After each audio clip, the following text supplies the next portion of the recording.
Hey guys, this is OT Cesar. This is my first live, and well, no one's watching it, but thank you so much for coming here. Nobody. So I'm just trying out doing the live because there are so many things sa Messenger and sa IG inbox ko that needs to be answered. Hello, one person. Too hard, Jay. Okay, so this is the first time I'm ever going live, and I hope that you will be with me tonight. Hello, says. Here we have our first comment.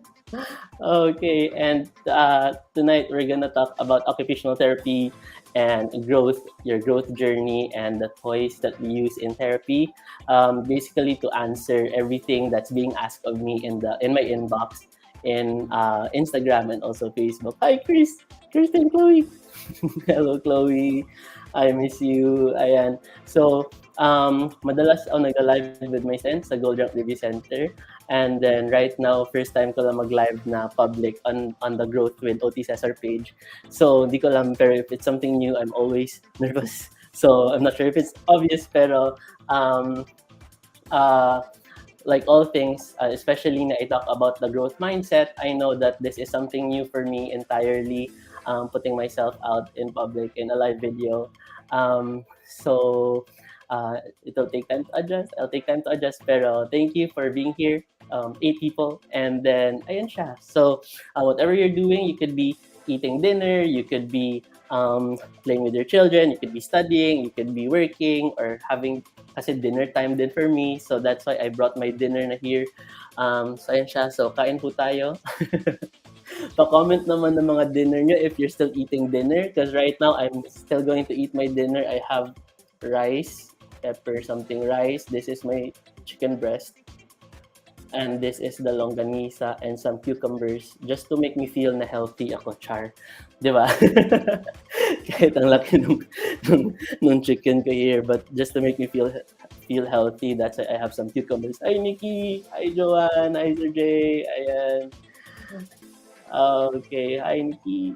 Ay, may gwapo, kaya i-highlight natin to. Ayan, yan. We'll let it stay there for a longer time kasi may gwapo na comment.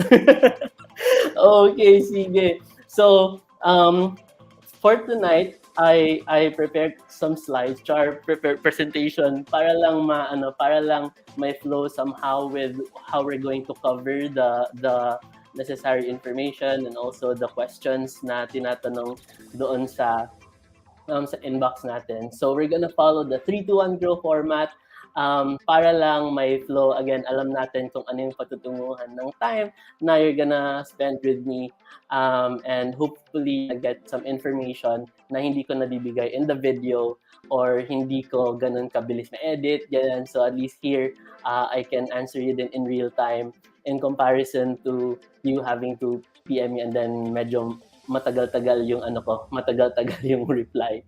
So yeah, this is 3-2-1 grow, and what we're gonna talk about here would be this format. So ayan siya. So sa 3-2-1 grow, we're gonna follow, talk about 3 questions, 2 toys, and 1 lesson at the end. So yan yung you're gonna be with me in 3-2-1 grow. So I think maraming magkakagusto dun sa 2 toys kasi who doesn't like 2 toys? Ayan siya. Okay, ayan siya. So we have 3 questions first. Again, 2 toys and 1 lesson at the end of our live. Hello, Aresa. And regards to Kunimodes. And also, that's another reason din pala I wanted to go live because a lot of the YouTube videos, it's all English or minsan hirap ako mag-mix ng Tagalog. Pero at least here, I'm free to speak in Bisaya na walay magpugong, walay rules, walay bisag unsa nga di ba kinahanglan sundon. So para here, pwede ako magbisaya anytime, anywhere. Anytime I want. Ayun siya. Hello, Teacher Mac. I miss you. And yeah, Teacher Mac of Communicator Therapy Center. And si Cami din. Hello, Cami. Ayan. So, the 3 questions are questions that I got on the inbox sa Facebook. And also, we're gonna cover 2 questions na na-receive natin sa Instagram. And here, yung first question natin, tara, punta na tayo sa questions natin. We have here Ayan, tara punta tayo sa question. 2 toys, 1 lesson. Ayan, so let's start with the 3 questions. Okay, so number 1. So this is the first question we're gonna talk about. Is it possible po ba mag-improve yung skills ng 3-year-old ko, non-verbal, wala pa focus, and hindi niya pa naiintindihan ang weight, go kahit via online therapy session? So here, and kasi this question I think came from the reason na madalas yung in-offer din now sa mga clinics, di ba yung online na setup, the teletherapy yung tinatawag natin because yun nga, because of the pandemic and some of the kids don't have their vaccinations yet. So for some kids na meron na, bumabalik na sila now sa clinic and a lot of clinics have already opened. Of course, observing yung proper using the PPEs, observing yung proper sanitary precautions, like yung therapist, kahit sobrang init dun sa clinic, nagsusuot ng mga robe, yung mga gown nila, yung full, yung jacket talaga na suot, may face shield pa minsan, and the gloves and the mask para safe talaga yung kids natin. And of course, useful na rin na a lot of the kids now are also getting vaccinated para yun, protected both the therapist and the kids, and mas ma-ensure natin yung safety ng mga bata. But the question here is asking about online therapy session, which a lot of the kids then went through nung hindi pa bumalik yung online, yung face-to-face setup. So the situation here is 3 years old pa lang, non-verbal. So of course, you're gonna use the non-verbal communication then with your kids. So a lot of that one will involve yung eye contact, yung body positioning, and other means na mag-communicate yung kids. So pwede by pointing, by pictures. And here, yung concern is wait and go. Kung kaya ba nung kid na mag-participate ng entire session online kahit na nahirap pa mag-wait and go yung kid. Now, when we talk about wait and go, we're dealing with impulse control, yung ability ng kid to stay and to wait before ka magbigay ng instruction, or yun nga, ng go signal for them to begin. Now, we have a 3-year-old kid here. So, usually at this age, dito pa nagsa-start madalas yung maraming kids ng therapy. And it's expected din na at this age, okay lang na hindi pa ganun ka taas yung level nila of impulse control and tinuturo pa lang natin. Now, mas mahirap siya, of course, i-teach online because wala ka dun as the therapist, di ba? Kasi if you're giving a wait command, madali lang i-stop yung kid kapag ka face-to-face kasi you can just use your body, your arm na i-block talaga. Okay, so parang for example, nakasit yung kid and then nakaganon yung arm mo, naka-stretch out para easy for them to understand na wag muna gumalaw, wag muna tumakbo, wag muna mag-go or mag-start nung instruction na binibigay mo, di ba? Now, at 3 years old, dito sa case, we're not sure if nag-start na ng therapy or wala pa yung kid. But kung hindi man, we're gonna work with 2 things. Aside from impulse control or yung ability ng kid mo to do the waiting, the second one is also understanding the wait and go na command, yung instruction, di ba? Kasi you also have to teach that one din. Kasi how would the kid wait or how would the kid sit if hindi niya pa naiintindihan mismo yung words na yon? So that's another thing na we have to look at kapag ka nag-target tayo ng wait and go na goal for the kid. Okay? So, yun yung 2 things na we're gonna cover for this question. Yung pag-start muna with understanding the wait and go signals, you can introduce your kid with games. Ganun din yung ginagawa ko with my kids, even on online na therapy.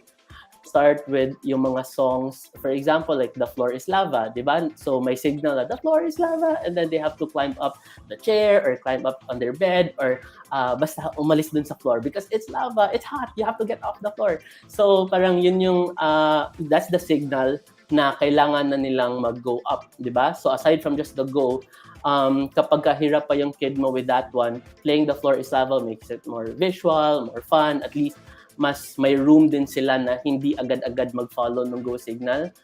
Kasi di ba, yung goal natin, if you think about my kid having to follow go, gusto mo agad-agad sinusunod ka, di ba? Pero of course, if you're just starting out teaching your kid these instructions, you have to give some room for yung waiting time. Ikaw din, di ba, kung pinapa-wait mo siya, ikaw din mag-wait ka rin. You wait din for your kid to give a response na how do you call this, na ma-understand yung go mo na signal, yung the floor is lava, and then they'll give out a response. So parang ganun, especially if hindi pa naintindihan ng kid mo yung wait and go signal. So you can also have, ano pa ba yung ibang games? Kahit hindi ginagawa ng therapist ninyo sa clinic, you can also come up with your own games. Pwede din yung langit lupa. Diba langit lupa is the same thing. So langit lupa, pwede yung, ano pa ba? Habulan, di ba? Yung mga pwedeng may starting point everyone, and then when you say go, everybody will run and habulin mo. So yun yung pwedeng context ninyo for introducing yung stop, go, wait, go na mga signals. Another one would be to have yung traffic lights din, di ba? Yung red would be for stop, green would be for go. So you can also have that, so at least may ibang context. And then kapag hirap pa siya with the word, at least ma-associate niya muna yung go na word with the green color, and also yung stop or yung wait with the red color. Okay, so at least meron kayong fun game context in teaching those skills. Tapos so that's one for teaching yung wait go na instructions. And then the next one, basa muna tayo. Ayan. Hi, Shara Mitchell. Hello, May Habines. Shout out to si May Habines. Follow her page, OT May Habines. Ayan. And hello, Minette. Ayan. And then the next part, again, yung sabi natin would be to, sa impulse control mismo, it's okay if yung kids natin, wait lang, to lay out yung impulse control. I think a lot of us would be familiar with the marshmallow test. Tama? Yeah, so the marshmallow test is you're gonna give your kid an instruction na mag-wait muna. So bibigyan mo siya ng isang marshmallow, tama? And then sasabihin mo na you wait before you can eat it, and then when I come back, kapag hindi mo pa siya kinain, I'll give you another one. So you'll get 2 instead of 1, di ba? So yun yung main madalas nyong maririnig na example about impulse control. And of course, important siya because it's an important factor din for success. Hindi lang for kids, but also for adults. Like, we know how important yung timing, yung waiting, yung patience is for all of us. So, hindi lang siya yung pangbata. Hindi lang siya for kids, bale. So, of course, the reason why we're teaching our kids is because para habang nagde-develop pa lang yung brain nila while they're still developing, ma-learn na nila how to wait, how to be resilient, how to work towards their goals kahit hindi agad-agad. Diba? So, especially at this point na ang daming kids na, di ba, isang concern din ng parents, like how to stop their kids from playing gadgets, because I think gadgets also contribute into making kids have the difficulty of waiting. Kasi if you compare, for example, like ikaw, ipapa-wait mo yung kid mo, like wait and go, tapos magsabi ka, stop. Tapos parang, okay, so ano nang mangyayari, di ba? And i-compare mo yan with a gadget or with a game, di ba? Everything on YouTube or everything on the games that they're playing, lahat halos may reinforcement. They click a button, there's a sound. They press up, there's something will happen. They press a button, it will close. Or if you press this, it will have parang effect. Okay? So lahat ng ginagawa nila, it's instant yung reinforcement, instant yung effect. And of course, with that one, if yung kids nyo sanay with all the instant automatic, dapat mabilis yung reinforcement for them, they're gonna have a hard time dealing with games or yung interactions with you na kailangan nila mag-antay, di ba? So kung yung games nila on the phone sobrang bilis, and of course you have to admit din, di ba, yung mga games sa phone, kahit tayo adults na engganyo din and we spend some time playing games, di ba? So, if you compare it, yung game mo sa phone na ang daming effects, sobrang bright, sobrang colorful, sobrang ganda ng graphic, tapos i-compare mo with a person, di ba, na nakatayo lang, and then walang reaction sa face, walang anything, walang effects yung mukha ni mommy, or walang yung mukha ng therapist, walang gumagalaw na mga shapes or whatever, di ba? So, minsan, yun yung isang challenge then when we deal with their impulse control, and also later on then yun yung focus and attention. Okay, so the reason why I talk about that is because when a lot of parents and a lot of therapists then, when we talk about impulse control and waiting, we really set our eyes agad on the long waiting. Like, you want your kid to be able to wait, to be able to sit, to be able to parang achieve this goal agad na dapat umupo ka kasi at this age, you're 3 already. You have to be able to wait. You have to be able to sit down. Nung bata pa ako, di ba ganyan, may mga ano na tayo. Nung bata pa ako, ganito na ako, di ba? Alam mo na yung nung 3 years old ka, ganito yung performance mo, wow naman. Di ba? So, parang madalas tayo na nung bata pa ako, ganito na dapat. Di ba? Dapat marunong ka mag-wait kasi ganyan. So, we go about ganun because lang of the age of the kid. Now, instead of focusing on the kid's age and then knowing ano yung expected na skill ng kid, okay, kung saan siya dapat at that age, it's better if you look the other way, baliktad yung baliktad yung tingin natin. Okay, and ang mangyayari is that tingnan mo muna kung gaano siya kahaba na mag-wait now. Okay? Kasi a lot of kids that I work with, we start with seconds talaga of waiting. Okay? So that's why you will see some therapy sessions hanggang 10 lang, hirap pa rin yung kid, di ba? So 1, 2, 3, 4, 5, 6, 7, 8, 9, 10. So hirap pa rin mag-wait yung kid even for 10 seconds. Pero if yung kid mo hirap with seconds, okay, then yung goal na isa-set mo, it should be at the seconds level din. So pag yung kaya niya na waiting would be 5 seconds, then set a goal first na 10 seconds muna yung i-goal natin. And then 15 seconds, and then 30 seconds, 45 seconds, 1 minute of waiting para you don't jump agad to the really long you call this yung waiting time na goal and ma-frustrate ka lang along the way. Okay, so similar to attention, similar din to the way you build muscles, diba? The more you use it, the stronger it gets. Ganon din si attention and si impulse control. The more you train it, the more you use it, the longer it gets. Okay, yung focus ng kids, the impulse control, the more you practice, the longer you stay dun sa task nila, the longer it gets then along the way. Okay, so ayan siya. So, going back to this question, if kaya siya online, yes, kayang-kaya siya online. Yun, magsa-start talaga muna kayo with games, play-based approach muna. And then, aside from the activities, you can also change the physical environment, yung setup nyo, bale, nung room, para mas ma-encourage pa yung waiting time ng kid ninyo. You can watch we have a video already on YouTube about how to set up your child's playroom or study room for focus and attention. We already have tips there din on how to set up yung playroom ninyo para mas better yung waiting nila and also yung focus and attention. Okay? So yung sabi natin kanina na waiting time. So for example, I'm not sure if kita, pero here, ayan, if you have this chair yung sa likod, you've seen this a lot of times sa YouTube videos natin. But if you can see, it's really open, diba? It's really open. It doesn't have any boundaries, like walang side, walang nakaharang sa harap, and then walang mat. Okay, so yun yung mga diniscuss natin, right, nung sa video na yun, about how to set up yung room for focus and attention. Pero this chair, itong sa likod, yung current setup niya now, you can't expect your kid to wait a long time if ganyan yung setup. Okay, so one, maraming things around. Of course, you're gonna expect na mainggan yung kid mo, tatakbo sila kung saan maraming toys, maraming kulay.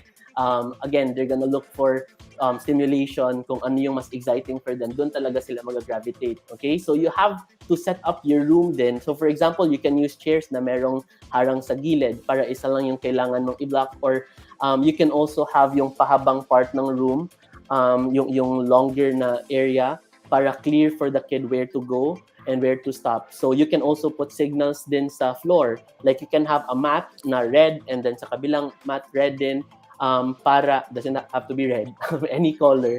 Basta mabigay mo yung instruction sa kid na this is where you start, when you go, punta ka dun sa kabilang mat. Okay? So para mas clear lang for them, and instead of them focusing on the wait and go instruction, madirect yung attention nila towards focusing on the mats.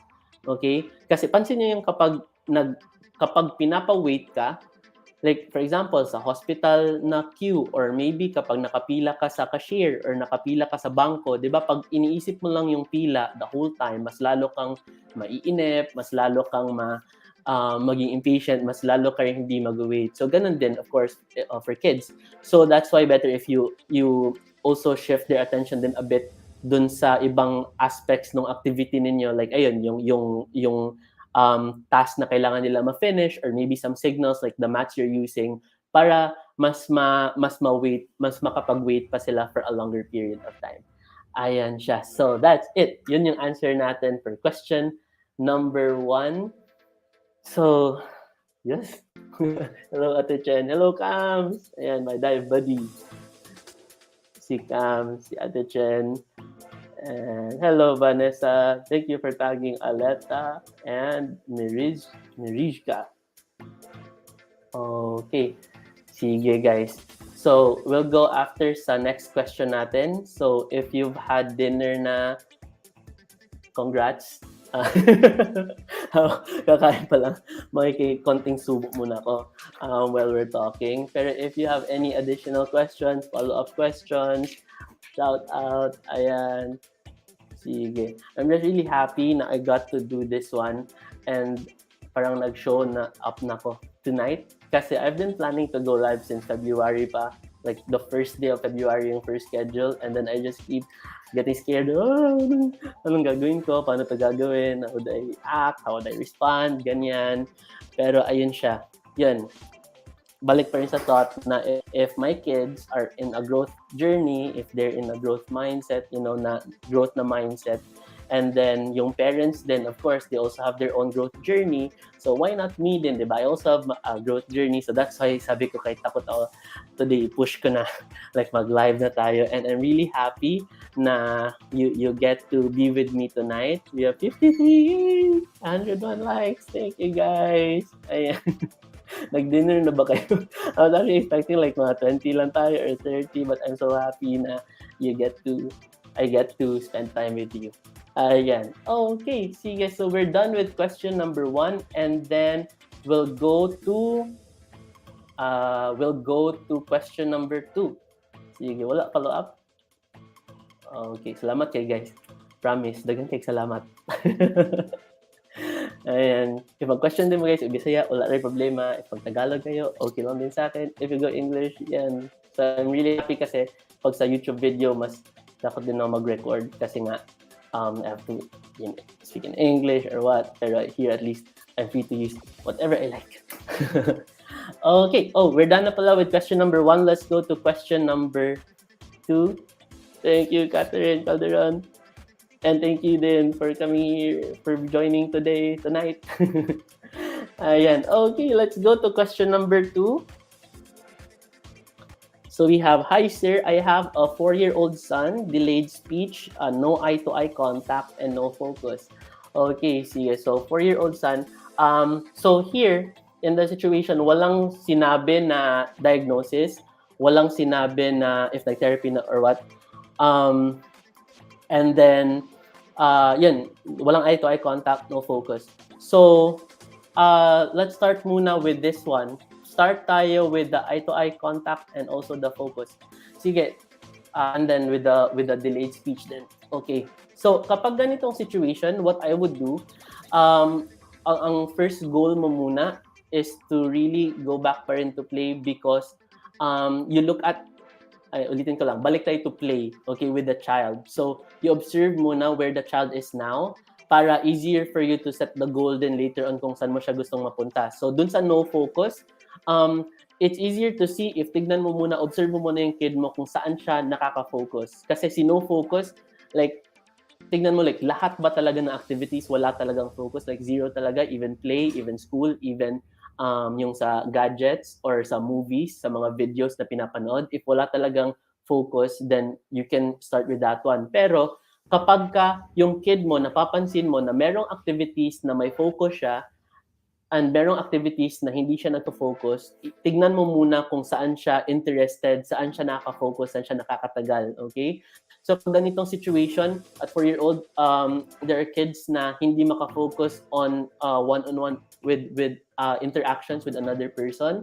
Hindi rin makafocus with worksheets or any school-related tasks, like maybe handwriting or pwede rin feeding, hindi nagtatagal sa table. Pero if yung kid niyo, for example, which happens in a lot of kids now, na nakaka-focus pa rin on the gadgets and the movies and the videos, you can start there.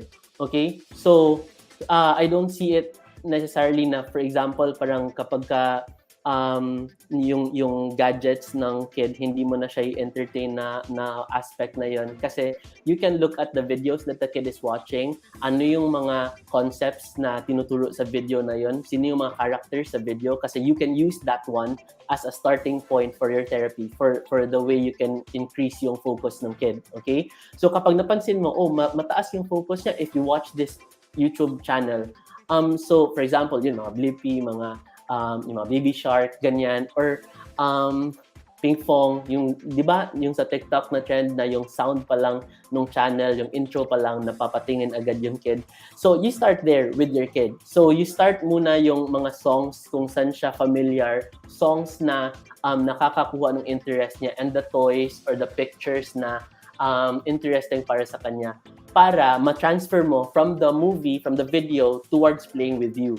Okay, so whatever is on the video, you can print it out, you can use it in activities, you can create cards around the characters or around the concepts na ginagamit doon. So if they're watching videos of yung mga songs, letters, or mga nursery rhymes, you can take screenshots of those, you print it out, and then para instead of the TV or the gadget, andun sa in front niya yung mga pictures. Okay, and it doesn't have to be parang cards, dapat agad yung parang get this, get that, what's this, what's that. Hindi kailangan ganun. Pwedeng i-print out mo yung picture and then you can do painting there. You can roll Play-Doh there. You can put Play-Doh sa eyes ni ganitong character. You can cut the around the character, or you can cut the piece of paper there. So parang basta ma-incorporate mo lang yung whatever topic they're interested in into where you're starting. Okay? Kasi kung focus yung problem mo, go ka with saan siya nakukuha naturally. Okay? So, i-use mo to your advantage yung mga gusto ng kid, bale. So, yun siya. Si eye-to-eye contact and si focus. Si eye-to-eye contact, it can improve on a lot of by doing a lot of activities, and naturally it goes well then with it improves then with a lot of the other activity if you target other goals with activities. So especially kapag nag-play ka na goals, and also ayun, kahit yung focus, if nag-improve yung focus ng kid mo, manonotice mo rin sometimes na mas better din yung focus niya with people or with a topic or with a task. Okay, so mag-improve din yung eye contact niya. Kasi si eye contact, it could happen for a lot of reasons. Initially, may isip agad, di ba? Kasi yung iniisip na strategy is dapat i-ganon yung eye ng kid, or dapat titingin talaga siya agad. Okay, so kahit na hindi mo siya directly i-target na parang eye contact, we're gonna work with eye contact today. Lahat ng gagawin natin eye contact na activities. Kahit hindi ganon yung gawin mo, mag-improve pa rin siya na mag-improve. Okay, kapag nag-improve yung focus ng child mo, yung joint attention niya with you as the playmate, and also kapag ma-enhance din yung opportunities niya for interactions with other people. Okay, kapag dumami yung tao na nakakasalamuha niya, nakaka-interact niya with, you're gonna expect improvements din with the eye contact. Even yung pagsalin nila sa dinner table, even if nakikinig lang sila sa inyo or observing you lang talking to each other, there are also improvements na rin with the eye contact with that one. Kahit na hindi mo siya directly i-target, mag-i-improve pa rin yung eye contact with it. Now, why did I mention yung ganun na strategy, yung kailangan mo i-ganun yung hand mo to the kid? Kasi a lot of autism advocates already try to discourage that approach. Kasi nga, it doesn't happen naturally. And then, kapag yung kid interested talaga with you, they would be expected to look at you talaga or look at what you're doing. And I've observed that then with the kids that I work with, if you start focusing on play and then using toys and activities na interested sila. Now, so right now, pag-usapan muna natin yung possible causes, and then we'll go to the strategies na ginagamit ko with my kids. So yung possible causes, pinaka-common would be because may autism yung child. So if your child is autistic, madalas, okay, so not all of them would have problems with eye contact. And the reason for this, hindi ganun kadami yung studies about it, but I found a reference for it na si si autism daw, it causes anxiety in kids with autism, yung eye contact, for the reason na this is based on the Journal of was that neurology. I can give out, I can research it again. Pero sa Journal of Neurology and Nature, ang nangyayari daw, kids with autism, there's this area in the brain called the fusiform area. This is where information about faces gets stored. So for example, if you have your friends, you have family members, doon nasa-store yung images ng faces nila para easier for you to identify when you meet them again. Di ba may people na nagsasabi they're good with names, they're good with faces, so that area is being activated. So doon siya nasa-store.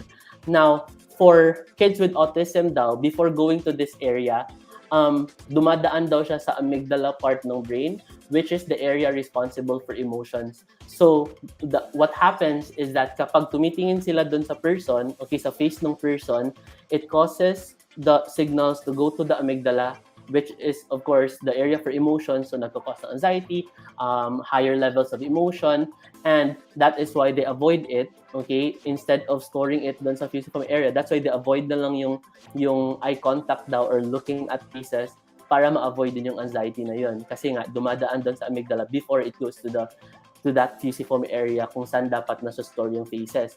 Now, if anxiety or higher levels of emotion yung cause niya, yung nagiging result for kids with autism, dun sa pagkakaroon ng eye contact, okay, and looking at faces ng people, this also explains din, di ba, it also makes sense kung bakit some kids, kahit nahirap sila with eye contact, it gets better if familiar yung person sa kanila. Tama? Like there are kids na very okay yung eye contact with the mom, with the dad, pero with the therapist and all the other people around the kid, hindi talaga. Okay? Kasi with the mom and the dad, they see the face every day. So very high levels of exposure, very high levels of opportunity to have eye contact. So mas decrease din yung levels of anxiety for them to na makukuha nila coming from that, from the face and from the eyes. And the reason bakit eyes daw is because the eyes is very rich in emotional information. So kapag sa eyes ka nakatingin, di ba may mga, di ba, yung titig or look, parang ganyan, you understand what somebody's feeling na hindi nila sinasabi. Like you'll know if somebody's sad or happy, excited, scared, just by looking at their eyes. So that's why mas ina-avoid daw nila because it's very rich in emotional information, which even causes more anxiety. And if it's anxiety and also discomfort kapag bagong faces, it also means na kapag you expose your kid to more and more faces, more and more playmates, more and more interactive partners, then you're gonna expect then hopefully na your kid will get improvements dun sa eye contact. So ayun, so yun yung isa, si autism. The second reason, it could be then, yun, may nag-mention about ADHD. I've also noticed this one with kids na yung diagnosis nila ADHD, kakuha ko pa lang ng kid, we're having an evaluation and may problems din with eye contact. It could, tama yan yung possible na mag-mix si ADHD and si autism spectrum. Now, what I'm going to say is that based lang on my personal information, so wala pang studies na na-read about it or hindi pa research about it. But what I've noticed kapag yung kid is like, your ADHD lang talaga, walang autism concerns. Kapag ADHD, kapag nag-improve yung focus ng kid ko and work on namin yung pag-increase ng attention span, usually nag-improve din together with it yung eye contact nila. So kahit hindi makatingin dun sa board or hindi makatingin sa people, kapag na-extend mo yung attention span ng kid, usually mag-improve din yung eye contact nila with people during interactions and during discussions with the teacher. So parang ganun. So since yung main problem mo is the attention deficit, so kulang with the attention, if you target it, you're gonna notice your kid then staying longer in class, staying longer in conversation, staying longer in the interactions. So ayan siya. And then delayed speech. So sa amin with the occupational therapist, and we work alongside speech and language pathologists. So we have a video then sa YouTube channel natin where we work with Teacher K Talks about the speech development to also explain yung role ng OT versus the speech. And initially, lalo na dun sa mga nagpa-therapy na and pumunta sa therapy center, you're gonna encounter na ipapag-OT muna yung kid ninyo before the speech therapist. And for that reason din, yung sabi niya na eye contact and focus, kasi para ma-maximize nyo din lalo yung benefits ninyo from the speech and language pathology sessions ninyo. So, what happens, kasi, for example, nag-start yung kid with me. So, I'm gonna set a goal na, like, 3 to 6 months, the kid will work with me. Dapat, within this 3 to 6 months, ma-improve ko na yung attention ng kid, yung sitting span niya, yung attention span, para ma-increase yung tolerance niya rin, the way they can maintain attention dun sa mga tasks na kailangan upuan, kailangan ng mas focus, kailangan ng mas interaction talaga. Okay? So, you can watch the video again, pero yun siya, dun sa delayed speech part, i-ano muna namin yung sa focus part, yung sa work behaviors bale, para when you work with the speech, which could be more structured din, okay, and more, kasi of course you're gonna work na rin with following instructions, you're gonna work with building the vocabulary, and mas ma-maximize ng kid mo if na-lay down mo na yung foundation skills for learning, which is again yung impulse control, attention span, possible din yung frustration tolerance ng kid mo, and yung pag-follow niya ng people of authority, bali somebody teaching them, and also to structure din. So ayun siya. Now, may cases ba na kahit hindi pa na-improve yung attention ng kid and also nung yung focus niya, na pwede na mag-start ng speech din para earlier intervention? Yes, may pwede na rin na ganun. Okay? Kasi depending on your speech therapist, ang good naman is your speech therapist will communicate with you. They will tell you naman if kailangan talaga muna yung OT and we discontinue muna and then go back kapag ready na yung kid, or we work alongside. Okay, yung OT and the speech together. Kasi si speech naman, pwede din naman silang gumamit din the same play-based approach. And then during the play-based approach, we can work together then on the vocabulary, the same vocabulary pwede nyo ma-build. I'm gonna consult the speech then kung anong level of instruction yung ibibigay. Is it like one step, one critical element lang? So marinig nyo yan in your feedback with the therapist. Kung gaano ka-complex yung instruction. Ako naman on the speech, ako din magbibigay ng information like this is the context kung saan pinaka nagpo-focus yung kid with me, or ito yung context kung saan siya better yung work behaviors niya. Like better if ganito yung type of play or type of movement. So yung sensory activities namin to prepare the kid to focus and participate, ito yung gagawin para ma-transfer. So like you work together and ma-maximize ng kid yung benefits from both sessions. So ayun siya.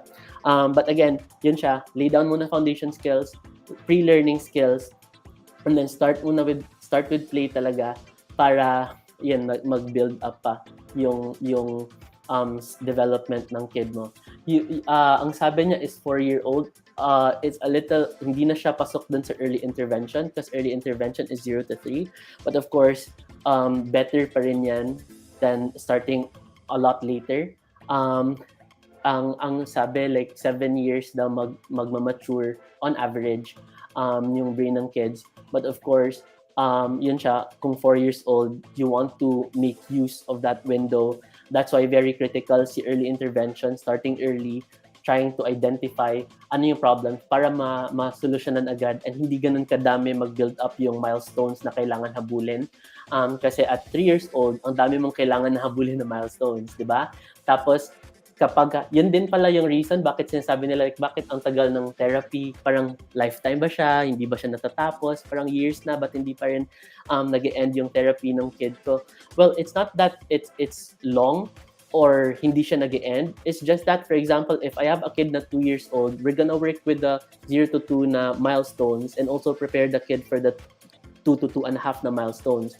And that's an entirely different developmental period. Okay? So magbabago dyan yung cognitive development, yung social development, yung play development niya, motor development. So of course, after nyo ng 1.5 to 2, move kayo dun sa 2 to 2.5 na goals na naman. And then you have 2 to 2.5 2.5 to 3-year-old na goals. Okay? So ang daming milestones dyan na magdadagdag, like sa EDLs mo, sa activities of daily living or self-care, sa education, sa play. So ayun siya nagbe-build up. So it's not that it's long, it's just that it's parang different developmental periods yung wino-work on mo with different kids. So parang ganun siya. So for this kid, start your early intervention. Next one, we're gonna prepare na this kid for preschool. Next one, preschool. Prepare for grade school, and then magbe-build up yung goals na bale. So ayan siya. So ang dami mo ng development. It just looks like nag-OT pa rin siya, di ba? Or nag-therapy pa rin. Pero if you look closely, ang dami na ng progress na nagawa ng kid na na-achieve niya na milestones. Di ba? Yes, okay, sige. So, ayan. So, hopefully it was answered. Hopefully it was clear. Ayan. Thank you. This helped me a lot, Clint. Ayan. How do you know you have the right therapist for your... sige. Doon muna tayo sa taas. Sige. Since nabasa ko na. Doon muna tayo sa... how do you know you have the right therapist for your kid? Okay. Sige. Si right therapist for your kid, this is... You have to... ako rin as a therapist, I know na no matter how much you try to be, of course, the best therapist for each kid, you have to know, and you have to have the humility to know na not all kids can fit with you. Parang ganun siya. So not all kids will match with me, and that's okay. Okay, kasi nga, so kung individual lahat ng kids, if they're very unique, that goes the same then for the therapist, right? So each therapist will already have their different approaches. They'll already have different skill sets and also specializations, which is why to answer this question, I want to to emphasize na you have to be careful lang with programs or yun yung magsasabi na this will we are 100% sure your kid will improve. Yung mga ganyan, di ba? Or after ganitong months, your kid will be like this. You are guaranteed na magkaganito yung anak mo. So ganyan siya without even meeting your kid, 'di ba? Like how can you claim that or how can you say it if hindi mo pa nakita yung kid, hindi mo pa nakilala yung kid, hindi mo pa na-observe man lang or nalaman yung background information, 'di ba? So if you have this one program that solves everything, you have to parang watch out like ting ting ting ting. it should ring some warning bells with you because with how varied and wide and unique every child is, it's not just one program, it's most likely a mix of different programs so may encounter mo with your kid. That's why therapists, we spend a lot of money on additional training, on continued professional development, di ba yung CPD, and also ibang opportunities para kapag ka, for example, you get to meet one kid, okay, you get to meet one kid, marami siyang bale. So kung ito yung case, hindi lang yung isang program yung gagamitin. Like you get to use a lot of perspectives, you get to have a lot of strategies coming from different angles, di ba? To hopefully match with that kid, okay? So you parang tinitimpla mo kung ano yung mga gagawin based on the goals din na naset mo with the parent and of course with the child din. So si right therapist, that is one thing, okay? The therapist should be humble enough kasi kung alam niya kung ano yung weaknesses niya and hindi niya kaya, mas strong, mas confident din siya to refer your kid to the right therapist. Parang ganyan siya, okay? So number 2 is yung system din niya mismo, the therapist and also the clinic. So yung system when it comes to giving feedback, communication with the parent, also adjusting the approach depending on the feedback din ng parent kasi it goes both ways naman, di ba? Again, with evidence-based approach, hindi lang yung evidence yung important there. Okay? So kapag alam ko narinig yan ang ginagamit madalas, di ba, in marketing, yung evidence-based, research-based, mga ganyan. But when you say evidence-based practice, the way you apply it is three things yung important. Okay? So first one would be the evidence, yung research niya, para na-prove na for a given sample population, effective yung intervention and the approach that you're gonna use, okay, with the child. So, sige, na-prove na siya, yung evidence, they're backed by, years and years or decades yung iba ng research. The next one would be the capacity of therapist. Okay, so nakapag-train ba siya, certification, so that's important yun, yung mga credentials na dapat license yung OT mo, dapat kapag speech certified ng PASP, CPT mo, license din. So, ganun. So, you have to look for credentials kasi, of course, alam namin na it's difficult to yung kid mo parang i-entrust mo with somebody. And of course, on the OT side naman, I think madalas nyo na rin nababasa, di ba, na parang it needs 4 to 5 years of college, the board exam pa, the internship practice. Kasi of course, hindi lang siya theory. It's also hands-on din. Okay? So, another skill set din yung pag-translate mo ng theory and the books towards towards actual working with children talaga. So, ayan siya. So, ayan, nakadalawa na tayo. So, knowing strengths and weaknesses, yung therapist mo, and also being honest about it, being transparent sa inyo. So, mas okay din yun na sasabihin ng therapist na it's already outside of my scope. This is not like the OT. Hindi na to sa OT. So, this is for another professional na parang ganyan siya. Okay? And then, second one would be the credentials. And then, number 3 is yung, and I think, yung madalas na hinahanap talaga natin is yung relationship din ng therapist and ng kid. Okay? So, madalas yan sinasabi sa akin na parang, oh, you're good with kids. So, that means parang pag may umiiyak in public, that means kaya mo siyang patahanin or kaya mo siyang i-stop. Okay? So, I would really say agad-agad na, no, that's not how I work. Okay? So, kapag ka may kid na umiyak in public, okay, it doesn't mean na magaling ka with kids, you can them stop right away. Okay? Kasi again, you have to know that kid. You have to know yung best approach for that kid. So it takes time to build a relationship. Alam natin yan, di ba, kayo din. So as husband and wife, as boss employee, as ano pa ba, as therapist and parent, di ba? So ganun din with therapist and the child. And ganun din sa inyo as parent and the child. It takes time and it takes effort to build that relationship with a child. Now, kapag yung approach ng therapist hindi talaga magma-match with the therapist, ma-observe mo din naman with the response ng child. Like for example, you're working na setting goals. Like this is our goal for the next 3 to 6 months. And then you're noticing na throughout that 3 to 6 months, yung experience ng child mo, like naiyak or parang hindi natural naman, 'di ba, for most kids like umiiyak. Pero yung ibang I think you get what I mean, na parang yung hindi na enjoyable for the kid yung experience, di ba? Kasi if you're gonna use play-based approach and you're gonna use a child-centered approach, you have to follow, yun yung first step, di ba? You have to follow the child's lead. So that's why okay lang yan na may iyak-iyak pa at the first parts or intermittently across the therapeutic transaction ng therapist and the kid. So, for example, if may bad days yung kid or ganyan kahit matagal na nag-work, so natural yan.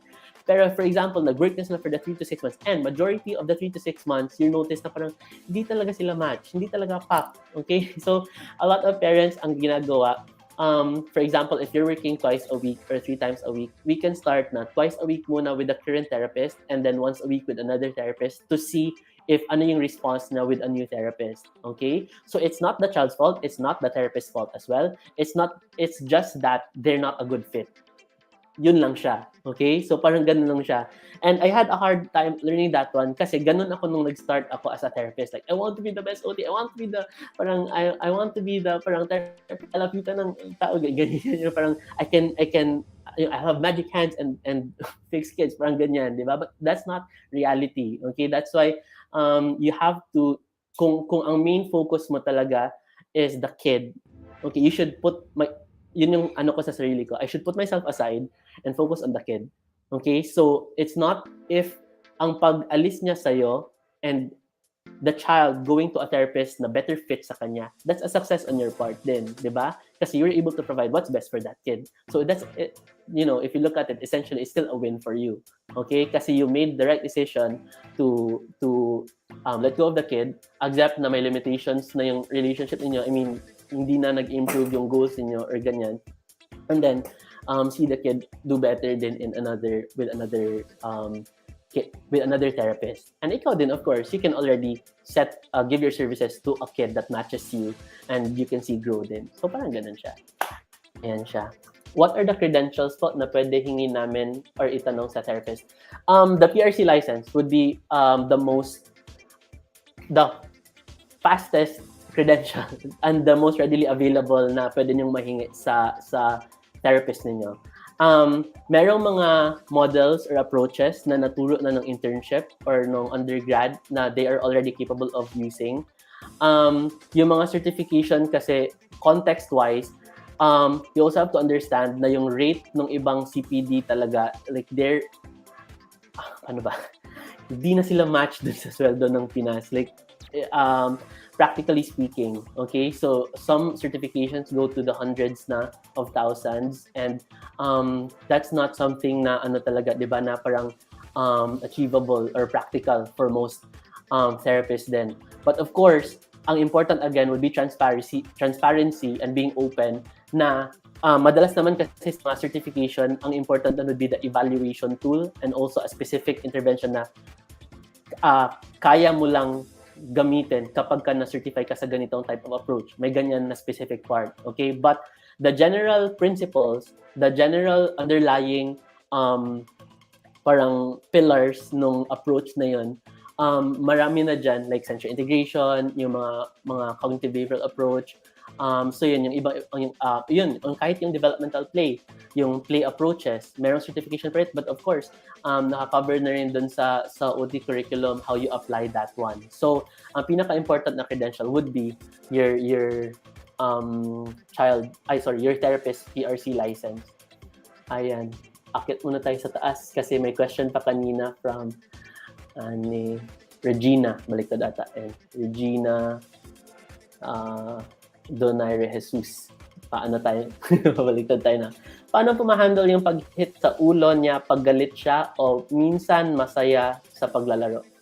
Okay. For this one, wait lang. Tingnan muna natin si question 3 kasi nasa question 2 pa tayo. Ang dami natin question. I'll just move the slide muna a bit. 3. Sige, writing pala to. Sige, dito muna tayo. We'll just go with this question before we go down. Ma-frustrate siya. Sige, i-combine na natin to from Regina. Paano mag-handle pag nag-hit sa ulo? And also, a question from May. Mag-ask ko if how do you manage the behavior of the child during tele, especially if ma-frustrate siya during activities, just the right challenge or age-appropriate skills too. Sige, dito muna tayo sa pag-hit ng ulo and we're gonna match it with tele din na practice specific kapag ka-online. Sige, kapag nag-hit siya sa ulo, kapag kagalit and kapag naglalaro. So that's two situations. Kapag ka may na-observe kayo na behavior ng kid, it's better na approach if you don't automatically, paano ba? You have to see muna kung bakit niya ginagawa. So essentially the why of your child's behavior para mas ma-address mo rin and you'll know the appropriate approach na gagamitin mo to address the behavior. Okay? So, ang tandaan mo lang here is that you're addressing the behavior, not the child. Kasi a lot of times, minsan na-attach mo yung behavior dun sa child. Like, itong bata na to, madalas mang-hit or ganyan. Or itong bata na to, makulit or ganyan. Diba? So, you have to take it apart para you're treating the behavior lang and seeing it separately from the child. Okay? Kasi, yun, maraming times na kapag na-label mo na yung kid na makulit or nang-hit talaga, like you see the kid din as ganyan na. And you stop yourself from going deeper as to why the child is doing that one. Okay? Sige. Now, coming from that, pag-hit sa ulo, maraming reasons. Hindi lang siya bad behavior. Okay? Ang daming reasons why a child would hit their head. Now, I'll give an example na yung kid ko, for example, we've been working for a long time na, and okay, like, nasa okay stage na kami of the behavior. That means, may times na iyak siya pero because mahirap yung task or something new, but I could manage it already na rin. But on most days, parang cooperative na yung kid. Parang ganyan siya. Okay? Now, may day bigla na pumasok yung kid. Okay? So, nag-absent na sila for like 2 consecutive weeks. And then, bumalik sila bigla. Tapos, ganun na yung kid. Okay, like umiiyak, ang bilis magalit, ganyan. And then I told the mom kung kailan nag-start, yun din daw yung time kung kailan sila nag-absent, dun sila nag-start yung pag-hit ng kid. Okay, and ang ginagawa niya is always hitting his head repeatedly, random times throughout the day. Okay? And the reason why if you hear me talk, I'm describing kung kailan nangyari yung behavior and also the reason why it happens then. Okay, so when a parent comes to me and talks to me about behavior, I have to understand first ang context kung saan nangyayari yung behavior. Okay, yun yung important questions. Where does it happen? When does it happen? Kasi mas madali mong mahahanap kung bakit niya ba to ginagawa yung hitting, di ba? Kasi yung kid na yun nag-start lang 2 weeks. Okay, so that means if 2 weeks pa lang siya nag-start, that means there's a trigger. What happened 2 weeks ago that caused this hitting? Okay, dun sa head niya. Okay, so yun yung tinitignan mo. So at least may specific time ka na, may specific place din. So yung place niya, ang sabi ni mommy, random lang. Okay, random. Naglalaro, mag-hit. Nanonood, biglang mag-hit. Ganyan. Okay, and then, we found out na yung reason pala the kid was hitting his head was because may toothache may something sa teeth ng bata. Okay, na nasisira or something na yung solution lang pala is not my management. It was a dentist managing it na, okay? Na nag-stop din nung pag-hit ng kid sa ulo, okay? So, if you look at it, I didn't need to do any interventions. I didn't need to do any special approach. Looking at the context lang kung kailan siya nangyari and also ayun, yung situation bali where the behavior happens. Now here, ang sabi ni Mommy Regina, kapag galit and minsan kapag naglalaro, okay? So, madali lang maisip kapag galit yung kid kasi there's a specific trigger.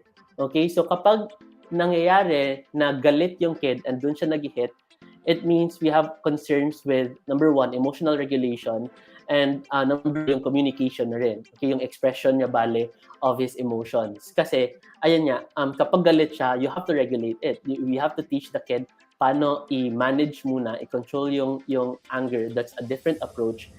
And also teaching him how to express it properly. That's another approach din. Okay, and of course, effective if you work sabay mong gamitin yung dalawa. And another challenge pa to add with that one, kahit ginamit mo na tong dalawa, is letting the kid use those skills na nagamit niya in real time and also in real life. Kasi okay siya kapag nag-roleplay kayo, kapag nag-practice kayo in the clinic, and even sila din sa bahay. Pero sa actual setting na kung kailan siya nagagalit, we have to teach kids pa how to catch themselves. Okay, naggalit na siya. It's also another process din na ituturo mo for that kid. But that's what you would do sa situation kapag ito, yung situation naggalit yung child. Now, dito sa kapag ka naglalaro, I would already another reason for it kasi hindi lang yung galit yung reason eh. Kasi kapag naglalaro, you're gonna expect your child to be excited, di ba? Naglalaro, they're having fun, they're relaxed, they're enjoying. Okay, pero nag-hit pa rin sa ulo. Now, ang pwede mong reason for this one, again, I would explore na rin yung health reason, kung especially if nakafocus on the head and hitting lang talaga or kapag may specific part. And number 2, pwede pa rin siyang related to emotional regulation. Hindi lang anger, hindi lang sadness, hindi lang anxiety yung kailangan mo i-regulate. Okay? Some kids also have a hard time regulating excitement or happiness or yung positive feeling. Okay? So that's why you see your kids, may ibang kids na they would show that one by clapping their arms or parang mangihit, di ba? May ganyan yata minsan, di ba? May workmate ka na nangahampas kapag masaya. Siya lang masaya. Nasaktan ka na, di ba? So, parang ganyan. So, it's part of the way they regulate and also express their emotions. So, yun yung possible mo na pwedeng tignan, emotional regulation. And number 3 would be sensory din. Kasi pwedeng nagsisik siya ng specific approach, specific proprioceptive. Yun yung term, proprioception na input dun sa head niya. So, I had a kid din na nag-work yung facial massage, pwede yung intraoral, yung sa loob ng mouth na massage, and also yung pag-press din ng head down, and also massages, para lang yung hinahanap niya na pressure. Okay, kasi if you observe hitting the head, ano ba yung nakukuha mo? 'Di ba? So you have the pressure, you have the yung hit mismo na sensation, okay, or pwede din the sound. Kaya some kids they want to put their heads dun sa washing machine para ma-feel nila yung vibration or yung hitting dun sa head nila for that same reason. So pwede, instead of looking at it as bad behavior, pwedeng makita mo siya as your kid needing, having sensory needs na pwede mong mabigay before the hitting head behavior appears. Yun siya. Okay.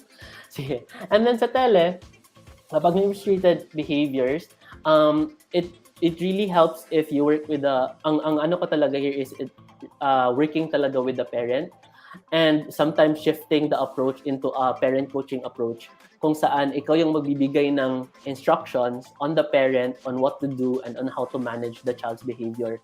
Kasi of course, if na-frustrate siya and ganun yung behavior niya, it doesn't happen lang in the therapy session. It's gonna appear then outside of the therapy session, right? So that's why you can expect na pwede mong ituro din talaga sa parent how to manage that one, para magawa din nila na sila lang outside of the therapy session. So this helps the parent kasi makukuha nila yung skill of managing the child, and also changing their perspective din. Kasi madalas when we do this one, kailangan mo i-discuss where you're coming from, like yung cognitive behavioral approach, ika-cover yan sa inyo, yung behavioral approach, the difference between the two, you're gonna learn that one. And also, being patient din, na atras ka muna when your kid is frustrated, versus yung papasok ka agad to save the kid. So, important factors yan that changes from kid to kid and also parent to parent na basis. Kailangan mo siya i-adjust talaga, depending on the parent's level of tagal na rin sa therapy and familiarity with the approach, and yung chance din ng parent to observe you doing therapy din before. So all of that one, very useful sa teletherapy. Yung pagka-frustrate, yung pagiging frustrated ng kid, okay siya for me if you're starting with a new activity na nag-level up na kayo. Okay? So, you can have a session na targeted talaga on talking about frustration and also dealing with anger. So, yun siya. Okay? Or dealing with difficult tasks. So, you can talk about that with your kid na you can have a story na yung character nagagalit, sigaw ng sigaw or ganyan, and then may resolution in the story para maging reference point niya. You can do role play bago mo siya isabak into something difficult, okay, para yung ma-teach mo na skills ma-apply din ng kid. So parang ganun din yung pwede mong gawin sa kid talaga. That's the situation, that's given na yung kid mo lumalabas ng yung frustration dun sa task na difficult. It's not like all the time. Okay? Kasi may kids naman na lahat ng task talaga, regardless if kaya nila or hindi, ma-frustrate talaga agad. Okay? So with that one, what I would do is really step down on the goal, atras ka muna, and then focus ulit on making the experience fun and enjoyable. Kasi sobrang hirap nun kapag consecutive sessions na kayo na umiiyak ng kid, or kapag hindi na niya nakikita as fun yung experience, kasi you're gonna deal with a lot more later on kapag hindi mo siya tinarget agad early pa lang. So kapag may frustration yung kid, you're gonna break it down. Of course, ano yung activities na hirap siya? So for example, you can list down, ito na activity, yung hirap siya. Ito, lahat ng activities na to, umiyak siya except for these. And then you're gonna analyze, ano yung common sa activities na to, kung bakit siya hirap. May visual component ba? May verbal auditory component ba? Yung pag-follow ng instructions, dun ba siya hirap? So that means, kapag ka na-pinpoint mo na ito pala yung problem, and then you can focus on that sort of activity. And then what you do is you balance na activities na alam mo na madali sa kanya, and activities na may sort of challenge, na andun yung component na na-pinpoint mo. Okay? So we have a video of this, and then yung shoebox, like how to use a shoebox for sequencing activities, yung 4 levels. I start with 2 very easy, sure ako na ma-achieve ng kid na activity, because you want the kid to start out with a feeling of success. It doesn't matter if it's a dance, a movement, or a song na alam mo na ilang beses nyo na ginawa, as long as ma-feel mo and makita mo sa kid na parang may boost siya of like, yes, may natapos ako, or yes, may nagawa ako. Okay? And then, I let them choose din para sa start yung reward niya na ilalagay namin sa dulo. Okay? So, ang mangyayari, may dalawa na siyang reinforcement. Meron siyang success na feeling at the start, and meron siyang reward at the end. So, dalawa na yung tutulong-tulong. I-sandwich mo yung mahirap na activity in between. Okay? Kasi you can remind the kid na, oh, you were already able to finish this one. So, how about you just try a bit of this one? And mga ganyan na approach. Okay? And then, if you can finish this, you can get reward toy. So, parang ganyan yung approach mo.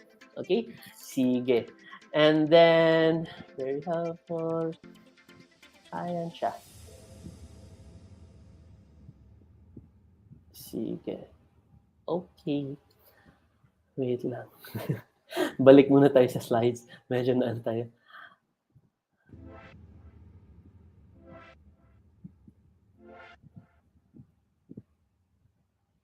Sige, wait lang ah. I'll try to see if it connects with our original number 3 question. Kasi may itong nag-ask, yung third question kasi natin galing pa sa Facebook na inbox. So I'll try to see sino yung mga nagtanong na related sa kanya. Ayan. Okay. Oh, you're awesome. Oh, thank you. This is one of my mentors from Hello, Ma'am Eileen. We miss you. And thank you, OT Cesar. Thank you, Mommy Mary.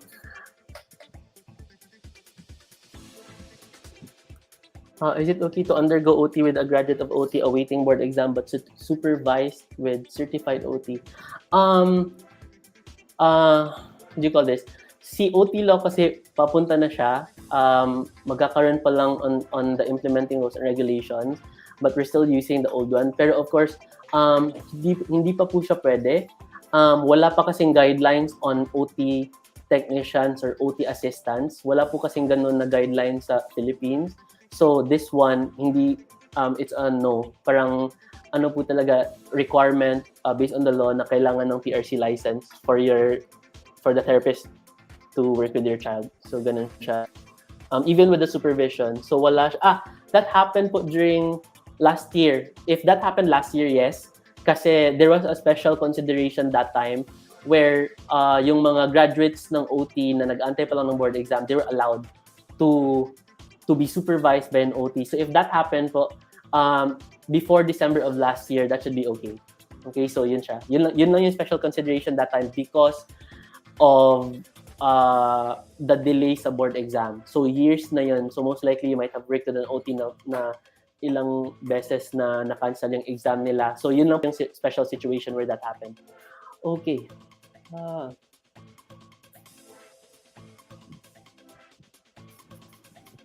Here, so if OT stopped for 2 years but because of pandemic, a 6-year-old OT should work on grade school already, not starting on preschool. This depends po on your evaluation. If 2 years na, that means you're gonna have a re-evaluation kasi ang layo na po nung 2 years, so you're gonna expect changes dun sa development ng kid mo. It could be some pwedeng improvements naturally based on exposure and because of age. So may natural improvements that will happen, but you also have to consider yung mga regressions din because that also happens. Pwedeng since hindi na nagamit or hindi na na-practice or wala nang opportunities to practice some skills, they could regress. Yung question, if they're gonna work with grade school or preschool, yung decision po on making your kid go to grade school instead of preschool, it's not on the OT. It's usually the teacher and the school that is responsible for making that decision. Sila din po kasi yung, of course, they have the eval for it. They are the best people to determine then your child's need, yung level, academic level na kaya ng kid ninyo. So ayan. And then in terms of milestones naman, if you're talking about the skills na ituturo ng therapist ninyo sa bata, if preschool, grade school level, it still depends on the evaluation. And again, it's best na to look at your child's current level versus comparing it kung saan siya dapat. So if yung level ng kid mo is at the preschool level, then you work with the preschool level skills moving upwards para just to make sure you're covering ground. And then, yung mga skills naman na grade school level na, then you work at that level. Kasi not, yung development naman ng kid, it comes in domains. Different domains yung tinitignan. So you have to look at yung sensory motor development, you look at the cognitive development, emotional development, social development, play development, yun, as what I've said, cognitive development or yung educational level din ng kid, they don't go together at the same time, di ba? So iba-iba sila ng level. So whichever level your child is, doon kayo magsa-start with setting the goals for your kid. Ayan. Okay. Sige. Would you suggest some therapy for OT and ST? I think I work with a lot of OTs po kasi, so I really can't give out names because what do you call this? Marami din sa OTs na kilala ko, they're found in different provinces, different regions. Kasi I'm teaching din in Gold Rank Review Center. So given that it's a review center, I teach entry-level occupational therapists na pumasa sa board exam nila. So that means ang dami kong kilala na OT from varying, areas and different therapy centers then. So I think you can follow the same guidelines that we've covered earlier. And then you have a level naman where you can inquire, you can see the clinic, you can observe then your child working with a therapist. So all of that one, you can see that one when you choose a therapy center. Sige. So going to the third muna tayo na slide para we finish na the 3 questions, okay? Kasi again, yung flow natin tonight will be 3 questions, 2 toys, and 1 lesson. Yes, and we're still not done with the 3 questions. Okay, sige. There, so this is the 3rd question. It's kind of long. Thank you so much, teacher, for your tips. It means a lot always following your videos and tips since I'm the only one doing therapy for my kid since the lockdown in 2020. Her behavior is my problem, especially on handwriting skills. She's very good in scribbling and fine motor skills, even on buttons. But escaping on writing skills, whining, do I need to do fine motor tabletop activities first prior to handwriting to accomplish her modules? I always do physical guidance and prompts on handwriting. Now, for this question, di ko pala na-zoom in, but that's it. I hope you read it. You're able to read it. But ayan, naka-zoom in lang na slide. Okay. Sige. So, we're gonna cover this one, yung sa handwriting skills. And then, given na, yun nga, merong modules, I'm not sure anong age ng child and also the level of, yung educational level niya and the amount of paperwork, yung modules niya na kailangan ma-finish. But assuming the situation, kung kaya na niya mag-buttons, kaya na niya, yun, may modules na siya, and then mag-wine lang with writing. Ano ba? She's very good in scribbling and fine motor skills, even on buttons. Okay, kasi when you go to handwriting, if ibang approach kapag yung problem mo na main would be the handwriting skills mismo ng child versus yung attitude niya rin towards writing, okay? So even if maganda and magaling yung sulat ng kid, it's an entirely different problem kapag yung attitude niya towards handwriting and also finishing yung modules mismo and applying that skill in yung educational tasks na. Okay? Sige. So here, we have magaling siya with scribbling, fine motor skills, even on buttons. Si buttoning kasi at 3 years old, yung pag-attach ng buttons. Okay? So, kung 3 years old siya, and then may modules na, gano'n ba ka-early yung may modules ng kids? Okay. Kasi if 3 years old pala siya, sige, ganito na, I'll give general guidelines, but we can have handwriting in another day. We also have a video on using kitchen utensils in handwriting development. Okay? Sige. Si kid, kahit na okay siya with scribbling and fine motor skills, ibang skill din si handwriting mismo kasi it requires a mix na of the fine motor skills, okay, yung cognitive development niya, yung literacy bale, of course, you need to understand yung letters. They have to make sense to you, and then you have to remember din yung stroke pattern, yung stroke sequence, the way letters are, the way the orientation of the letters, the way you create them, the capitals versus the small letters. It's a lot of skills. Okay, so when you say handwriting, hindi lang siya fine motor skills. It's a mix of so many skills na. Okay, so coming from the foundation skills na kailangan niya umupo, kailangan niya mag-focus, kailangan niya mag-follow ng instructions. You also have the fine motor skills as you've mentioned, and then using yung buttons, using yung tools din possibly sa bahay. Meron pang ibang level of motor control, okay, and visual perception din na skill for handwriting. Visual perception means your child can look at a letter or look at a word and then ma-interpret niya kung ano yun, okay, and then ma-produce ng hand niya yung letter na yon. Okay, when they copy. Yun yung kailangan for copying. Kapag nag-produce na siya, okay, kapag wala na yung visual perception, hindi niya nakikita yung model mo, they have to retrieve it out of memory, remember kung paano ginagawa yung letter, and then produce yung letter na yon doon sa papel. Okay? And then, on a higher level pa, they have to observe yung writing guidelines. So that includes yung legibility na, alignment, you have sizing, you have spacing, you have the case, yung title case, na capital letter yung una, and then small letters yung following. Okay? So, that's why, for most kids, si handwriting, hindi siya ganun ka-dali for them or iniiwasan nila. Kasi handwriting takes so many skills being combined para lang siya magawa. Okay? And if I'm seeing na module siya, I'm expecting na you're introducing worksheets to target yung handwriting ng kid mo, you're gonna expect a lot of resistance talaga from the kid if you're going to target handwriting using worksheets agad. Okay? There are so many ways to target handwriting na hindi ka mag-worksheets. Yung play, yung maganda yung scribbling ninyo, yung using buttons, you can start using yung chalk and chalkboard. I think we have a video of that one, yung starting introducing numbers sa YouTube. You can see there some of the multisensory approaches that I use to introduce numbers. You have Play-Doh, pwede mo yung gamitin. You have sticks being used to form the letters. You have crayons, you have paint, you have starting muna with the wall. You have yung mga, ano yung wrapping sa gift? Bubble wrap, pwede mong gamitin yun. So, ang dami yung pwedeng magamit na materials to introduce handwriting to a kid, okay, na hindi worksheet, na hindi paper and pencil task.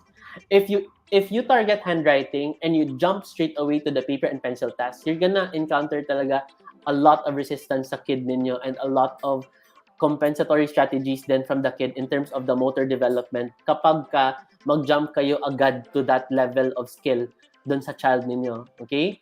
A lot of the kids I work with, they don't perceive paper and pencil task as play, and that's one thing na kailangan nyo i-target din. So it has to appear like play. So pwede nyo i-incorporate in play, incorporate a song, a dance, a game into the writing task. And madali siya sabihin, I understand din. Kasi of course, you parents, you have a lot of things to do, right? It's not every night when you can spend a lot of time sitting with your child, like, being animated and high energy and all that just to get your child to finish the module. That's why the easy way out is, di ba, yung ibang parents sila yung gumagawa ng module. But to target this one, you can have a day, you can have activities na separate from the module para ma-target mo yung fine motors, all the underlying skills na nasabi natin kanina na required for handwriting, and then para mag-translate dun sa module time ninyo. Okay? Kasi if you have here a puro physical guidance and prompts on handwriting, it's not necessarily then your child doing it na 100%.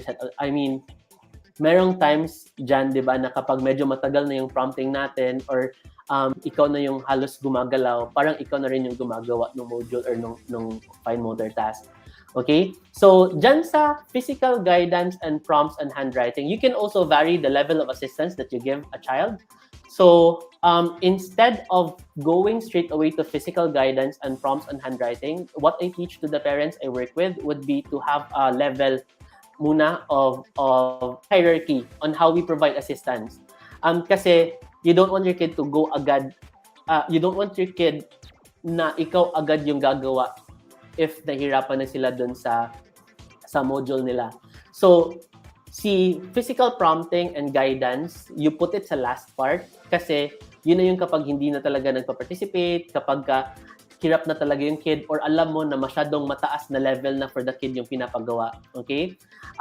Maraming worksheets din kasi talaga, and I'm not sure why, pero yung mga topic na sa mga grade school, parang ang taas ng level. Yung tanda ko, kapag pinakita sa akin ng parent yung level or yung topic na dinidiscuss nila, parang you might think, parang grade 3 na ako na-introduce na topic na to or grade 4. And then now they're being introduced to grade 1 kids or grade 2, di ba? Or yung mga body parts lang natin before is like the eyes, the nose, like the ears. Ngayon, meron na sila mga humerus, mga femur, mga kung ano body part, like, di ba? And then, sobrang aga in-introduce yung ibang terms.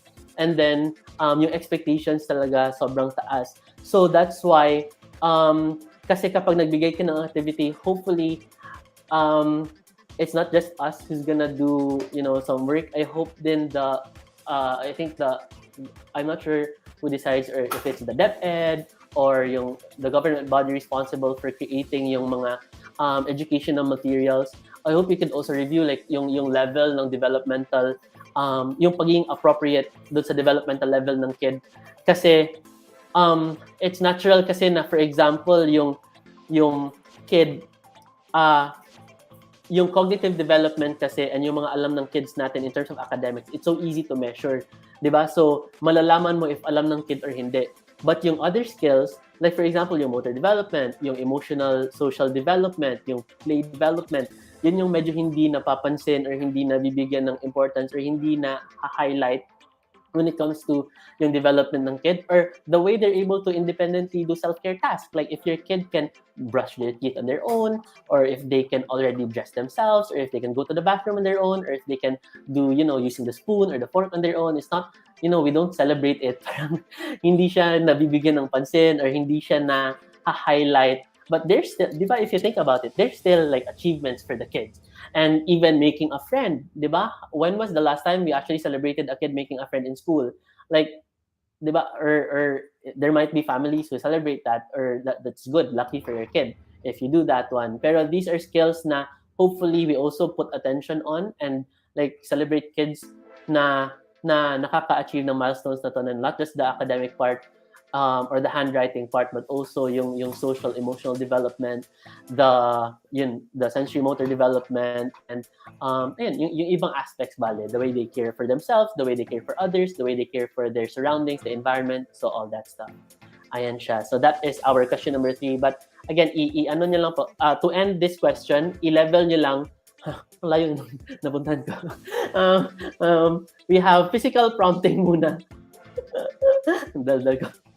Ang layo na napuntahan ko. Balik muna tayo.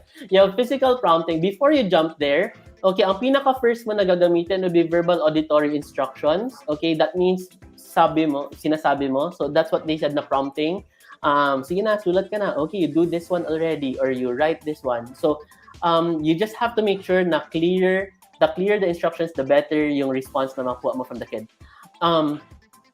Number 2, after that one, after yung verbal auditory, you go visual. So that includes showing the kid kung ano yung expected sa kanya na isulat. Pwede mong isulat sa paper and then ipakopya sa kanya. Or number 2, kung pa rin kaya ng ganun, you go down a level, and then ang gagawin mo is ipa-imitate mo na sa kid. So what you do is you write it down on the paper, makikita niya kung paano mo sinulat, and then siya naman. Okay? So what happens there, di ba nakabanggit ako kanina ng visual perception, kailangan niya i-interpret yung letter, and then kailangan niya isipin ano ba yung stroke pattern for that letter. Tama? Yes. Kapag ka nagpa-imitate ka sa kid, that means gagawin mo muna yung letter or yung word, ipapakita mo sa kanya kung paano ginawa. You're reducing that challenge already. Tinatanggal mo na yung challenge na yan para makafocus na lang siya on the motor coordination aspect, the execution aspect mismo of writing that letter. So, ayan siya. So, again, to recap, visual auditory, you go down to, not visual auditory, verbal auditory. Okay, verbal auditory. After that, you go down to visual, na merong guide. And then, next one would be modeling. And then last one is yung physical prompting na. Para hindi ka mag-jump straight away to hand-on-hand assistance. Okay. Ayan. Jessica. Pakibalik na daw yung power bank. Ayan. Okay. Sige. And that's our last question. 3 questions, guys. Ayan siya.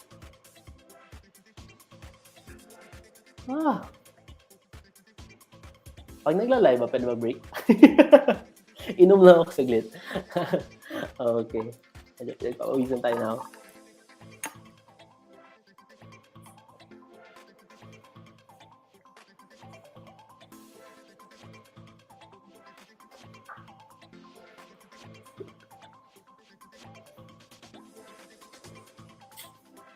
Ayan, sabi ni May, he's using the sandwich approach. Yay! That's really good. And you can also, the next step would be to teach it into the parent. Pwede mo rin yung parent yung mag-design ng session you can do that one din. So para ma-practice din yung parent on how to select activities, makita mo rin kung paano yung parent mag-breakdown ng activities and see ano yung mga skills na kailangan tignan in activities. Ayan siya. Hello, Hello, ayan. Hello, Pat! Proud Cesarian. Okay. Sige, wait lang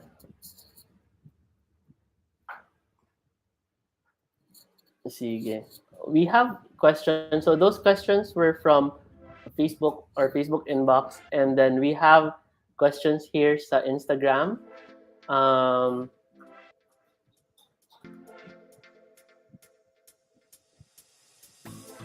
Ayan. Okay. Sige. Anika Alcala. So follow me, guys. They're also OTs. Anika Alcala and Joverly Ladera. And we're gonna cover their questions at the same time. So this is from their response sa Instagram story natin kanina. So if you haven't followed yet, follow at OT Cesar Growth. Yes. Sa Instagram. So yun yung Instagram page natin. And hopefully I get to get more active and mag-post pa tayo ng stories and also get to spend more live sessions then. And so we'll read their questions. How do you usually handle kids who are new to therapy, especially EI kids, how to play with them? So that's early intervention, yung EI. And si Jove naman, Joverly Ladera, hello sir, can you recommend some activities for early intervention that's 1 to 2 years old? Kasi yun yung madalas niyang work with the kids. Sige, so for early intervention, again, we've said kanina, mentioned yung, tanggalin na lang natin. Sige. So we've mentioned kanina yung importance ng early intervention, right? So we've talked about gano'n ka-important na maaga yung pagbigay mo ng intervention para mas mahabol agad yung milestones and you're gonna work mas proactively dun sa development ng kid versus yung ang dami mong hinahabol, okay? So kapag early intervention yung kid, that means na marami pang skills na nasa foundation level pa talaga. So work behaviors, marami ka pang skills na hindi pa rin ini-introduce, such as yung mga self-care activities, marami doon na hindi mo pa tina-target with the kid. Marami pang cognitive goals, like for example, yung yung mga letters, numbers, shapes na hindi mo kailangan agad-agad i-introduce with the kid. Kapag early intervention, what you want to focus on would be the social development and also the play development ng kid. What you can do kapag ka in person and even online, okay, for sure, 100% with all the parents and the kids I've worked with na early intervention, I use a parent coaching approach. And that means yung parent yung gagawa ng activity and then, which is very helpful din kasi they know din how to handle the kid kapag ka after na ng therapy session, okay? So that is really useful, especially for this age. Now, bakit important din na, and even if sa clinic pala, even kapag ka face-to-face and you're working early intervention, always yan na the best would be to have the parent come in the room and then sabay kayong mag-treat ng kid para makita niya kung paano mo hinahandle yung bata. And it's a lot easier din for the parent to transfer that same skill set dun sa bahay kapag sila na lang ng kid. Okay? Sige, kapag early intervention, I would start with activities na mag-focus on what they're working on now and focus muna on cause and effect type of toys. So, ito yung level of play na sensory motor. Yun yung tinatawag natin na sensory motor where the child is still learning about themselves and also the environment. Okay? So, yung kung saan sila nakatira, yung around them. So, that's two things. Again, learning about the self and learning about the environment.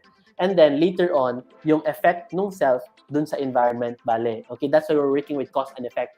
Kasi, the child needs to learn muna yung body niya. Okay, so saan yung body parts niya. So you can work with a mirror, you can work with yung mga body part songs, nursery rhymes, and also yung involve nyo yung multisensory. So you can do the massages, yung mga touch, yung mga paint, tapos i-ano nyo sa body ng kid para mas maraming sensations na involved, okay, during the activities with the kid. Next one, so, and the mirror is also feedback din for the kid para alam niya kung paano, saan yung body niya, saan yung body part when you do the songs. Kasi a lot of kids, especially if my sensory integration problems, they have a hard time knowing where the body part is kapag ka nag-go kayo with the songs. Okay, so a mirror helps a lot. And meron din tayong video ata sa YouTube, di ba? Nung using the mirror. So you can watch that one as well. So, yun siya, yung body part songs, nursery rhymes, and music, very important for the kid. Kasi aside from just the language development, then music is also very important. Kasi nga, with music then, di ba, you're learning how to catch the beat, or yung tone, or ganyan. Which is the same thing then, okay, na mag-improve din yung speech development no? Kasi that's the same thing din with how we listen to words. So, hinahanap yung intonation, yung tone, yung stresses, yung saan na tumataas yung boses, kapag question, nagbabago, yung dulo, yung mga ganyan, okay? So, yung pag pinapakinggan nila yung when you're singing, when you're talking, so ganyan siya. A lot of the activities for EI usually start passive. By passive, it means yung parent or the therapist do it to the kid. Like what we did. Kasi kapag ka, di ba, doing it on the kid, like you don't expect them pa to sing back to you or to really verbalize yung words na ginagamit mo rin. But the way they could respond would be pwedeng yung actions, movement ng body nila, pagsabay nila dun sa beat or yung movement pale, and also increasing din yung eye contact and focus dun sa ginagawa ninyo. So with those activities, yun, again, I've talked about music. You can also have activities na hindi kailangan ng toys. So, yun yung mga social play, like ticting. Medyo awkward na siya kapag tinuturuan mo yung parent. Kasi, of course, they have to laugh. Ikaw din, you have to laugh. Pero ganyan, kasi tickling with the kid. Pero all those skills, they're still considered play. Makukuha mo pa rin yung ibang goals mo dun with the kid. Okay? Kasi merong kids na umaayaw ng tickling. Merong iba na gumaganda yung eye contact. Pwede yung back and forth, or pwede rin kapag ka nag-stop yung parent sa pag-tickle, pwedeng i-touch na yung hand or to give a signal na ganun yung gusto niyang ipa sa parent. So, yun yung mga yun yung social play, yung walang toys na ginagamit. And then, number 3 would be, yung sabi ko kanina na cause and effect, na very obvious for the kid kung ano yung action na ginawa mo to get an effect. By that, I'll give an example. For example, like a xylophone and the stick. Okay? May stick ka, if you hit the xylophone, there's a sound, right? So, mayroong cause and effect. So, ting, ting, ting, ting, ting, ting, ting. And yung goal mo for this one is to get your child's attention. So, ang goal mo is tumingin siya sa'yo, okay, ma-identify niya you're playing or you're inviting them to play. And your ultimate goal is for your child to follow what you're doing. Okay? So, kahit na ganun lang, like hitting with a xylophone, or playing the drum, yun, banging the drum, or yung pag-push ng ball, that's already play. So, yung mga repetitive, very obvious yung cause and effect, yun yung ita-target ko with early intervention. Okay? Now, if you're wondering to start, the best would be to observe the kid kasi a lot of the kids that I work with na nasa EI, usually yung main concern ng parents is that paulit-ulit yung play nila or they're playing with the same set of toys or umaayaw sila kapag bago yung toy, mga ganyan. Okay? So, merong kids, for example, na I get them and then ang way of play lang nila is iniikot-ikot lahat ng toys or lahat ng toys tinatapon or lahat ng toys, they just lick them. Okay? Ganyan. So, you start there with the kid. Okay? So, for example, kapag throwing, okay? So, ibig sabihin, it's not like bad behavior na your kid is throwing kasi at this stage, again, ang play niya pa lang is cause and effect. They're trying to see na if I throw this, oh, there's a sound. Oh, this is what happens to the toy. Oh, it lights up. It makes a sound. It squeaks. Mga ganyan. Okay, so I throw this is what happens. And then they do the same thing to everything around them. So I'll throw this, I'll throw this, I'll throw this, I'll throw this. And then see and learn yun yung yun yung way nila of learning the environment. Or kapag ka nag-lick, kapag ka nag-mouth pa sila, so naturally, ganun din yung ibang kids, di ba? So they taste everything, they put everything in their mouth, and then they try to spin things din, ganyan. If wala daw. Sige, we'll answer that on later. Pero we're muna on the part na kung ano yung, kapag yung kid mo, yung situation is that meron siyang repetitive na play, okay?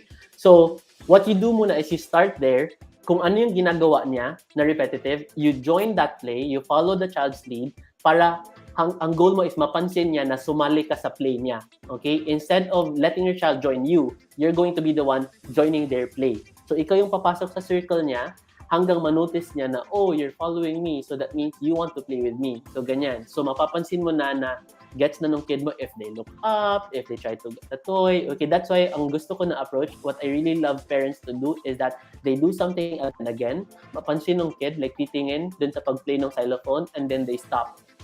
Like you have this pause dun sa kid mo, and then during that pause, you will notice na yung kid mo, they grab your hand and then ipapa-play nila again. Okay, that's like joint attention. Sobrang laking goal nun na ma-achieve mo if your child does that already in EI, di ba? So, the fact that your child grabs your hand, gets it, okay, kasi nag-stop ka, it means na, una, number one, aware siya na you're playing with them. Number two, you're part of their play, you're part of their circle. And number three, nag-communicate siya na ipagpatuloy mo yung play na ginagawa ninyo.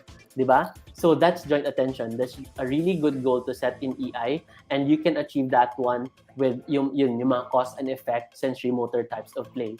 Ayan. So meron question si M here, Emmanuel, na what if wala pa talaga? What if wala pa talaga yung kid? Then that means you can introduce anything.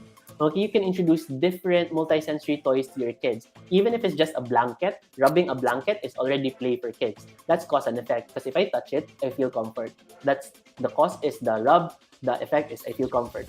Okay, so that's learning about the environment. If I rub my hair and then it makes me feel comfort ulit, that's still play for them. They're learning about their body. It's repetitive, cause and effect. They're learning about their body. They're learning about later on, mag-rub na silang pillows and all the other toys. So, you start there. So, kapag nag-rub siya ng body or nag-reach lang, like randomly, ng arms niya, okay, you start there. So, pwede ka mag-introduce ng toys, okay? Kung ayaw niya mag-grab, edi, okay, try tayo ng something else. And then, kapag nag-grab, edi, woohoo, success. Okay, so parang mga ganun. So, yun yung pwede niya ma-start with sa EI. But the general goals I want to achieve sa EI would be joint attention. Okay? I don't need my child to sit. Okay? Although, meron akong kid na naging successful kami with that one. Like, nag-start kami 1.5, and then like at 2.5 na, umuupo na siya, and ganyan.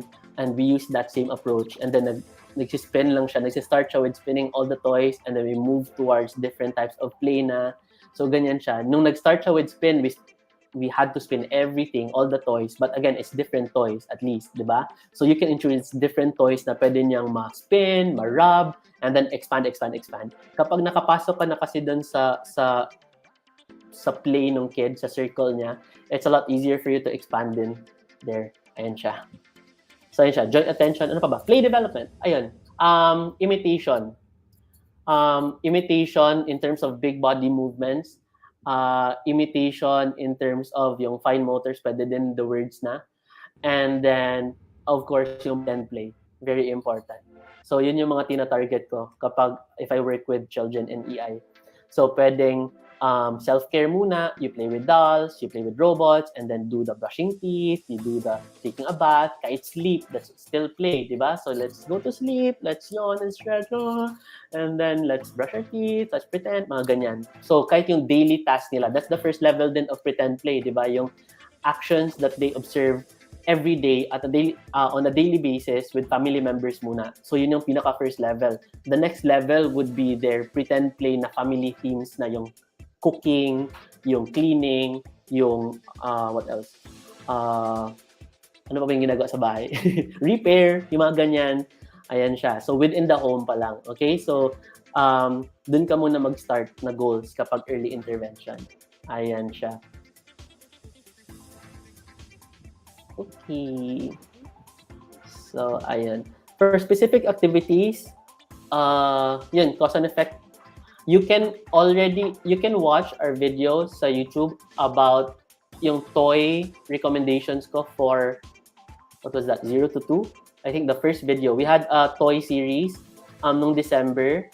You can watch that one because we have an entire video talking about toys for that specific age group. So we talk about so many things there. So you can check that video out.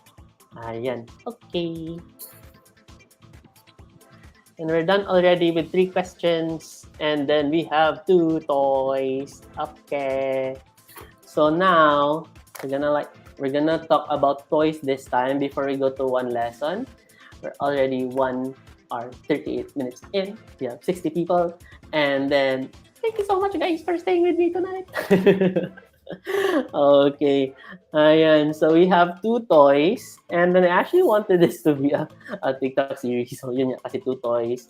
And then, do you want to play with two toys? Mommy, do you want to play with two toys? Mga ganyan. Pero I wasn't able to shoot it and push for it. But maybe later on, tell me pala guys if you have any information that you want from me about toys, how you want me to talk about toys sa inyo, or ano yung kailangan yung marinig from me, or if gusto nyo ba bilhin, or ano yung ita-target na skill. So just tell me lang what you want to learn about toys.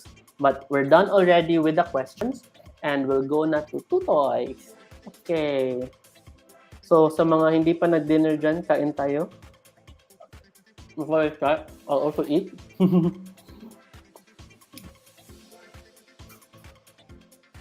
Break muna tayo konti.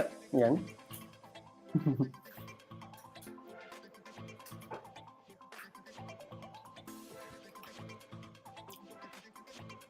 Okay. Naging mukbang yung video natin. Yung live natin. Live mukbang. Si toys natin, we're gonna talk today about paint and crayons. Where's the second one? There.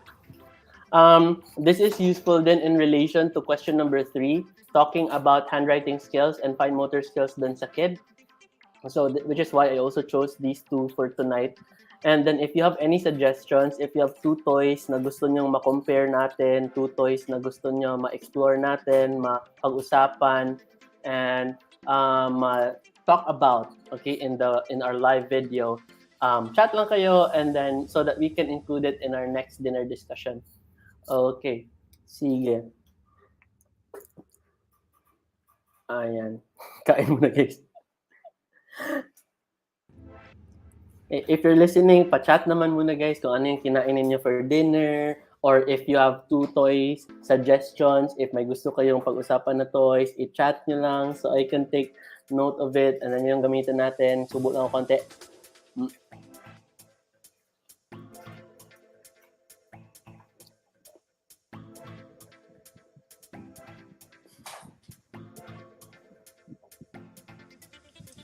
Okay.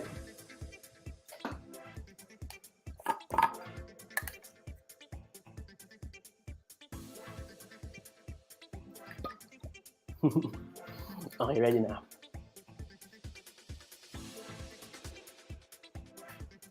Sige.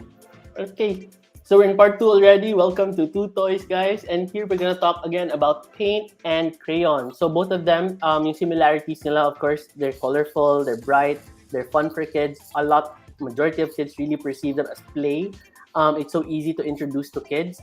Also very readily available in all houses. That's why I don't have a hard time asking for them kapag ka nagte-therapy session kami, or kapag ka even when we did the face-to-face sessions. It's also like cheap, diba? It's easy for you to buy and acquire. So that's why I wanted us to talk about ano yung mga pwede nating magawa with paint and crayons. Now, I will talk to them in relation to handwriting na goals kanina, as we've said. Kasi nga, si paint kasi and si crayons, you can use them in multiple stages ng play.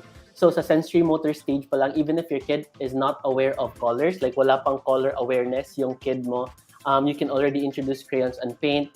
Kapag wala pang fine motor skill yung kid mo, you can already introduce crayons. Kapag ka wala pang play, nagsa-start pa lang yung play development ng kid mo, you can also introduce these two. So magandang starting point siya. I also have it in my toy stash din. Kasi nga, they're multi-purpose. You have so many activities that you can use paint with, and then hindi ka maubusan ng pwedeng matarget ng paint. Kahit na sa pinakabata hanggang school-age kid, you can work with paint in different levels. As you can see here, they're working with a craft, and then that needs a higher level na, diba? If you look at it, so yung fine motors niya, the way the child holding the brush, the way they're using the paint, included na rin dyan yung planning the activity, so choosing the paint colors. You also have the planning yung steps. You can also introduce hanggang executive functions like listing down the materials they need, and then later on also the steps and the instructions na kailangan nila para matapos yung activity. So you can already target a lot dun sa paint na toy mo with your kid. Ang difficult lang siguro for this, ako personally would be packing away, yung clean up at the end. Kasi ito yung isa sa toys na kapag I've tried having a paint bottle in my bag, nag-home therapy ako nun, and then pag uwi ko sa bahay, orange na lahat ng gamit ko kasi the orange bottle spilled, and then lahat ng yung baonan ko, yung books ko, yung laptop, everything had orange paint and so hard to clean. So yun lang siguro yung ano ko with the paint. And then another issue, number 2, would be yung hazard if yung kid would eat it.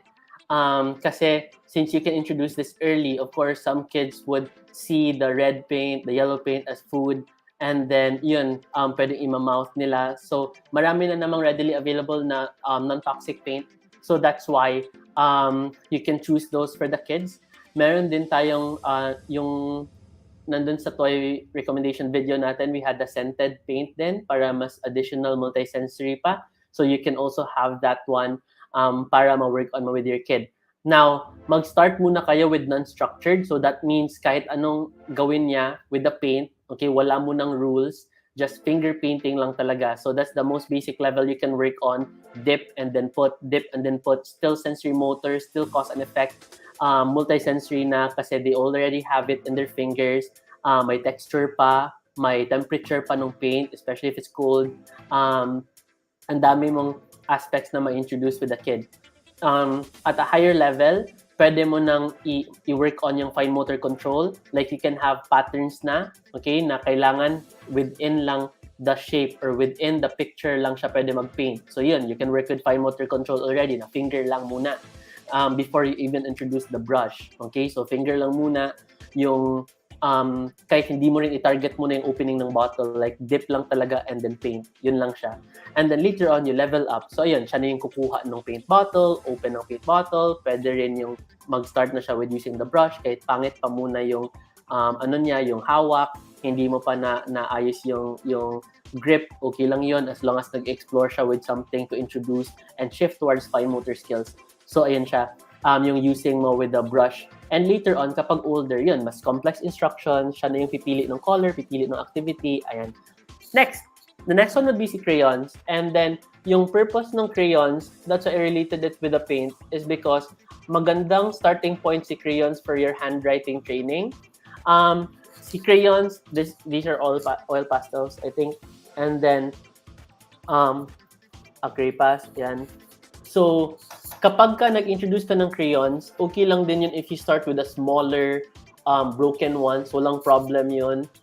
Kasi actually meron yung activities na yung goal mo lang talaga is to pick up the crayon and then let go. Pick up, let go. Pick up, let go. Just to work on the grip ng bata.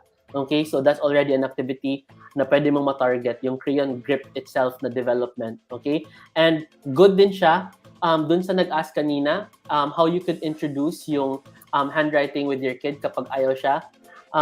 Kapag hindi mo na kayo mag-paper pencil, magandang starting point din si chalk or si crayon because kailangan niya lalo i-push. Di ba? If you compare yung marker versus the pencil versus yung crayons natin and the chalk, kapag ka gumamit ka ng crayons, kailangan niya i-push down, like yung pressure, kailangan niya taasan para lumabas yung kulay doon sa paper. Tama? Yeah, so that's why mas malalearn niya with the fingers din. Okay, so aside from the strength, ang mas important there is the proprioceptive input. So merong input dun sa fingers niya telling him na kailangan niya palakasan. So mas maging aware din siya dun sa fingers niya and then mas i-adjust niya rin yung strength niya in gripping the crayon kapag gumagawa kayo ng mga coloring and writing tasks. So coloring pa lang na task. Okay, so it's a good starting point kapag ka nag-handwriting kayo na yun muna crayons. Kasi madalas kasing ginagamit na, di ba, would be the whiteboard and the marker. Or minsan pa nga yung iPad and the pencil. Dahil automatic kasi sila, di ba? Pag si marker, kahit wala masyadong pressure or if wala masyadong effort on writing, meron na agad ink. So in terms of cause and effect and in terms of the development ng proprioception niya, andyan na agad yung ink sa marker. Kahit hindi niya pag ginawa, nahulog lang yung marker dun sa board, there's already ink. Okay? I-compare mo dun sa crayons na kailangan niya talaga i-push para lumabas and para magkakulay, di ba, mas malalearn niya kung paano gamitin yan. So, ayan siya. Another activity to level up, aside from the picking up, would be to pick it up and then mag-target lang kayo ng maliliit na items dun sa page. So you can have pictures of stars, you can have pictures of raindrops, and then ita-target niya lang. Not automatically the big one, the big pictures, but yung maliliit lang na ita-target niya lang talaga just to get used to the using the crayons. Yun yung magandang starting point then when you want to work on the grip nung kid mo.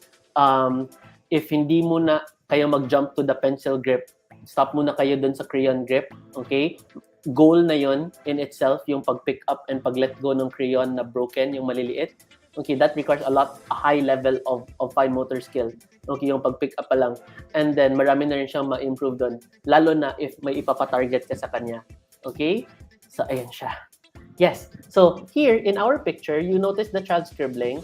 And then, yan din yung starting point no for it. So, the goal, again, is cause and effect. Also, the child knowing kung ano yung pwede niyang magawa with the crayons. And ang important concern ko lang here na kailangan i-target would be yung ano pa rin, yung mouthing, yung pagkain ng kid ng crayon. Yun lang yung main concern ko for that one, for this activity.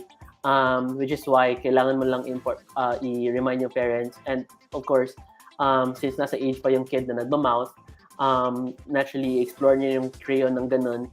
So, i-redirect niyo lang yung i-direct, like, i-physically move niyo lang yung hand niya towards the paper just so the kid will understand. And kapag hindi naman, just go for the non-toxic crayons pa rin na option. Ayun siya. And then, so that's it for our two toys. We have the paint and the crayons. And last one natin would be the one lesson. Okay, before we end. And the lesson for today is to reflect on how do you label your child. Okay, so when we talk about how to label your child, this is in regards to the relationship you have with the child na yun, but more importantly, yung mindset mo when it comes to handling the child. Kasi it happens kasi, for example, even in with therapists or with parents na pansin nyo yung ini-introduce tayo ng parents natin before to neighbors or to visitors or to relatives na siya yung matalino, siya yung maganda, siya yung masipag, siya yung tamad, siya yung makulit, siya yung ganyan, di ba? So, you reflect lang on how to label your child, or if not your child, if not parent, like if the therapist, so how you label your patients, then siya yung mahirap, siya yung madali, siya yung masaya, siya yung makulit, yung mga ganyan din. So, it goes both ways. You have to reflect on how you label your child kasi you don't want that to affect the way you interact with the child. And kids kasi, even if they're non-verbal, even if they're at a level na feel mo hindi pa nila naiintindihan yung sinasabi mo, lalo na with parents, if you introduce your kids, that's why you have to be careful with the way you talk about your kids. Diba sabi nga nila, it's better if you praise your kids in public and then reprimand in private. Diba? So, i-praise mo sila in public just so ma-boost din yung esteem nila and also ma-highlight din yung positives nila. Kasi if you keep introducing your kids and you keep you repeatedly say na siya yung tamad, siya yung ganyan, of course, they're gonna get that identity na, ay, tamad pala ako.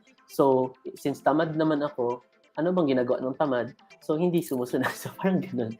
Okay, so, later on, it will come back to you then. So, of course, we want our kids to see themselves in a way na if they see themselves na, siya yung masipag. Oh, so if masipag ka, these are the things na yung taong masipag, ito yung ginagawa niya. Di ba? So, yun lang. Especially when you talk to your kids, again, in public or to other people. So, kahit na, let's say kasi kapag yung kid mo nagbago na or they're trying to improve, of course, they're gonna keep thinking na, ito yung sinabi niya or ito yung tingin ng parents ko kasi it sticks din naman. Okay? Kahit na non-verbal yung kid, pre-verbal, they would also know din talaga with how you interact with them. We should give kids more credit when it comes to interpreting our actions and also our words din. Ang dami nilang na-understand. And yun yung isang mindset ko rin when I work with kids. Like, they're smart. So that's why you have to be careful with the words that you say. Lalo na kapag mahilig ka mag-promise or mahilig ka magsabi, tapos iniisip mo, ay makakalimutan niya lang yan or hindi niya pa naiintindihan. So they get information from so many different sources. Hindi lang yung words mo, but also your facial expression, your body posture, the way you talk to them kapag may utos versus kapag play versus kapag free time versus kapag school time. So ganyan. And ayun siya. Yan yung last natin for today. So so we have letter A, lazy, difficult child, or cute. Cute child. Maganda if na-label ka as cute, di ba? Forever ka lang na cute, ganyan, na kids. So again, these affect how your kids would see themselves and also how they would interact with you.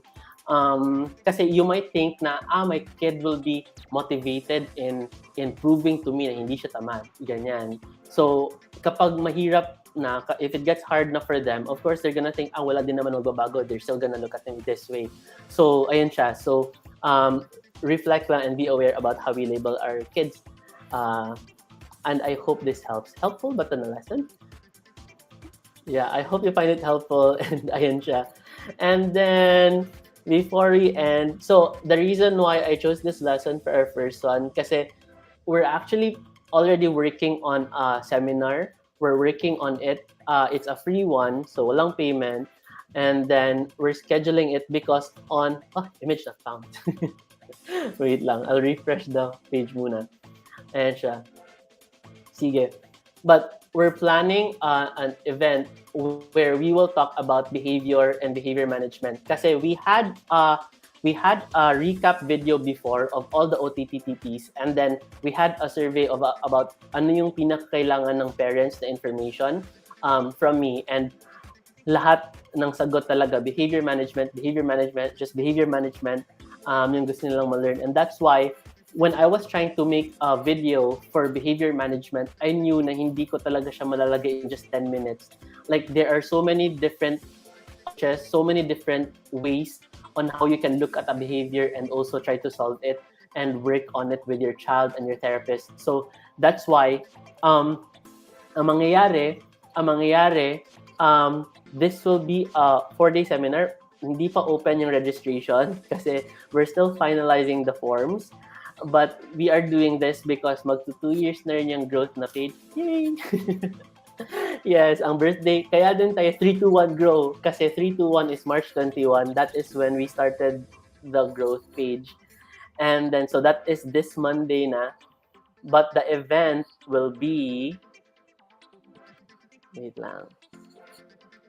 The event will be spread across 4 days na parang ganito lang. We're gonna have 1.5 to 2 hours talking about behavior management. Wait lang. I'm showing you the poster.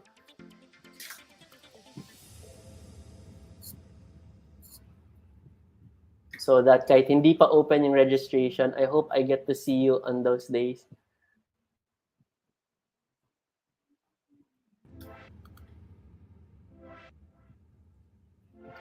Naglo-load pa.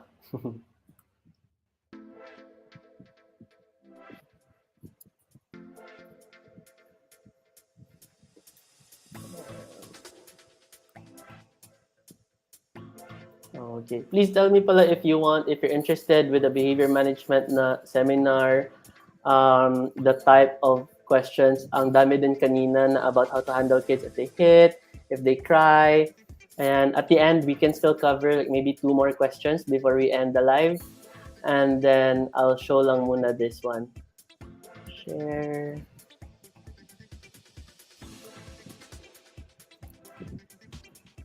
Slides. Tweet.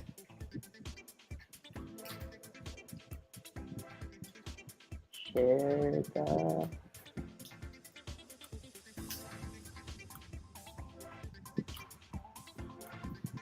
Ba't ayaw niya?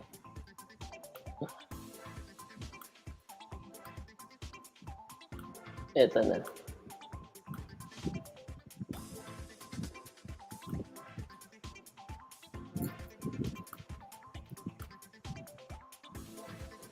Oh no.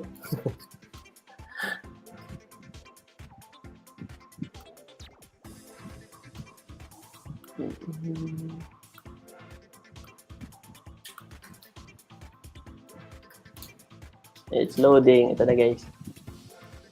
Here it is. Yay! So again, hindi pa open yung registration, but tell me if you're interested. This will be behavior management by a black sheep. Occupational therapy strategies for managing your child's challenging behaviors. Wala munang registration link. We're gonna open that one in the following week. No payment. It will be on Zoom. One of the days there is my birthday. I'll be spending my birthday with you, March 30. So it will be on March 28 to 31, from 7:30 to 9 p.m. And then, again, the reason why I talked about yung labels kanina, kasi um, I think it's ironic how I work with kids and their behaviors now and working with parents. And the reason is because ako actually yung black sheep ng family namin. And my parents had a really hard time raising me then as a child. So I come from a family of 5 boys. So you can imagine like 5 boys in the house.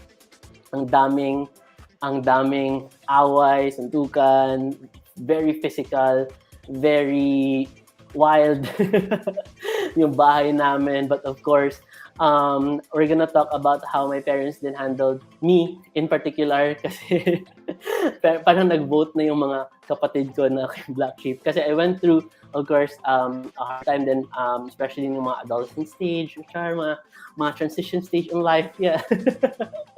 And I was really harmful talaga, yes, to my brothers, to my parents. And so we're gonna discuss then how they handled me, and also yung approaches din na dati hindi ko na-realize, but yun pala yung ginagawa ng parents ko din sa akin before. Even if I was going through that, yung mga behavioral concerns ko rin before, how they tried to manage me, try to adapt their strategies. Kasi if you're working with 5 boys, hindi naman siya same approach lahat, di ba? Since yun nga, going back to the concept na every child is unique, ganun din yung ginawa ng parents sa amin. So iba-iba sila ng approach na ginawa sa amin. And then, yung sa akin siguro, because nga, I was the most problematic. Nagbago na naman, guys. Hopefully. I think naman, nagka-growth na ako konti, di ba?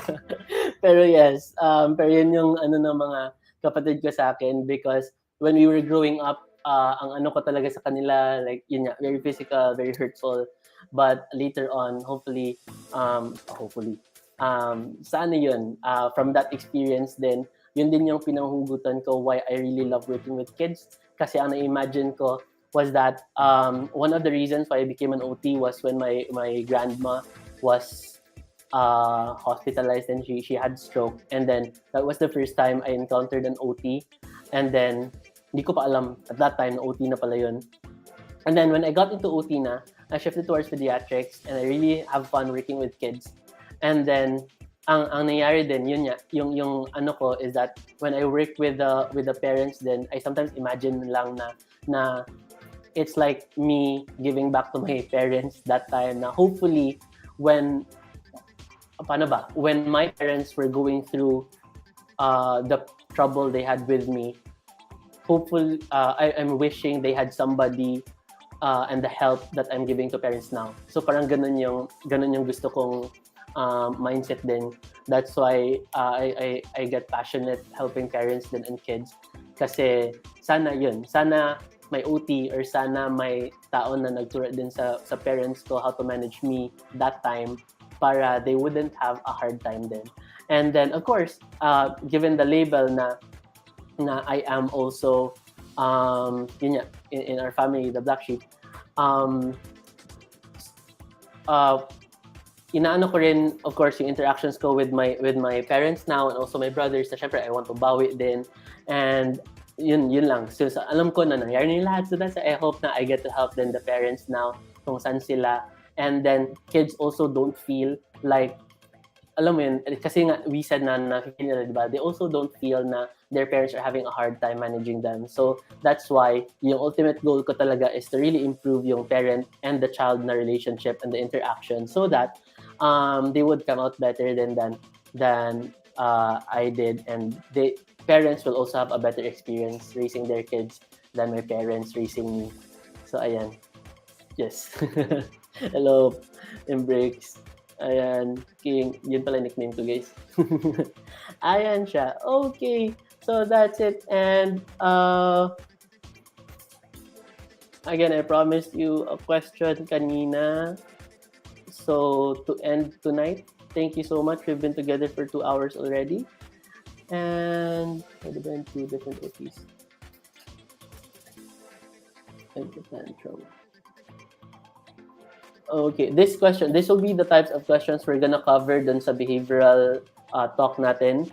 How to handle kids kung nagtatantrum, kailan papasok kapag nagtatantrum, paano mag-prepare for it, what to do during the tantrum, and what to do after when you can process already the tantrum. So we're gonna need a lot of time to talk about this one. So instead of that, we're gonna end with, let's see.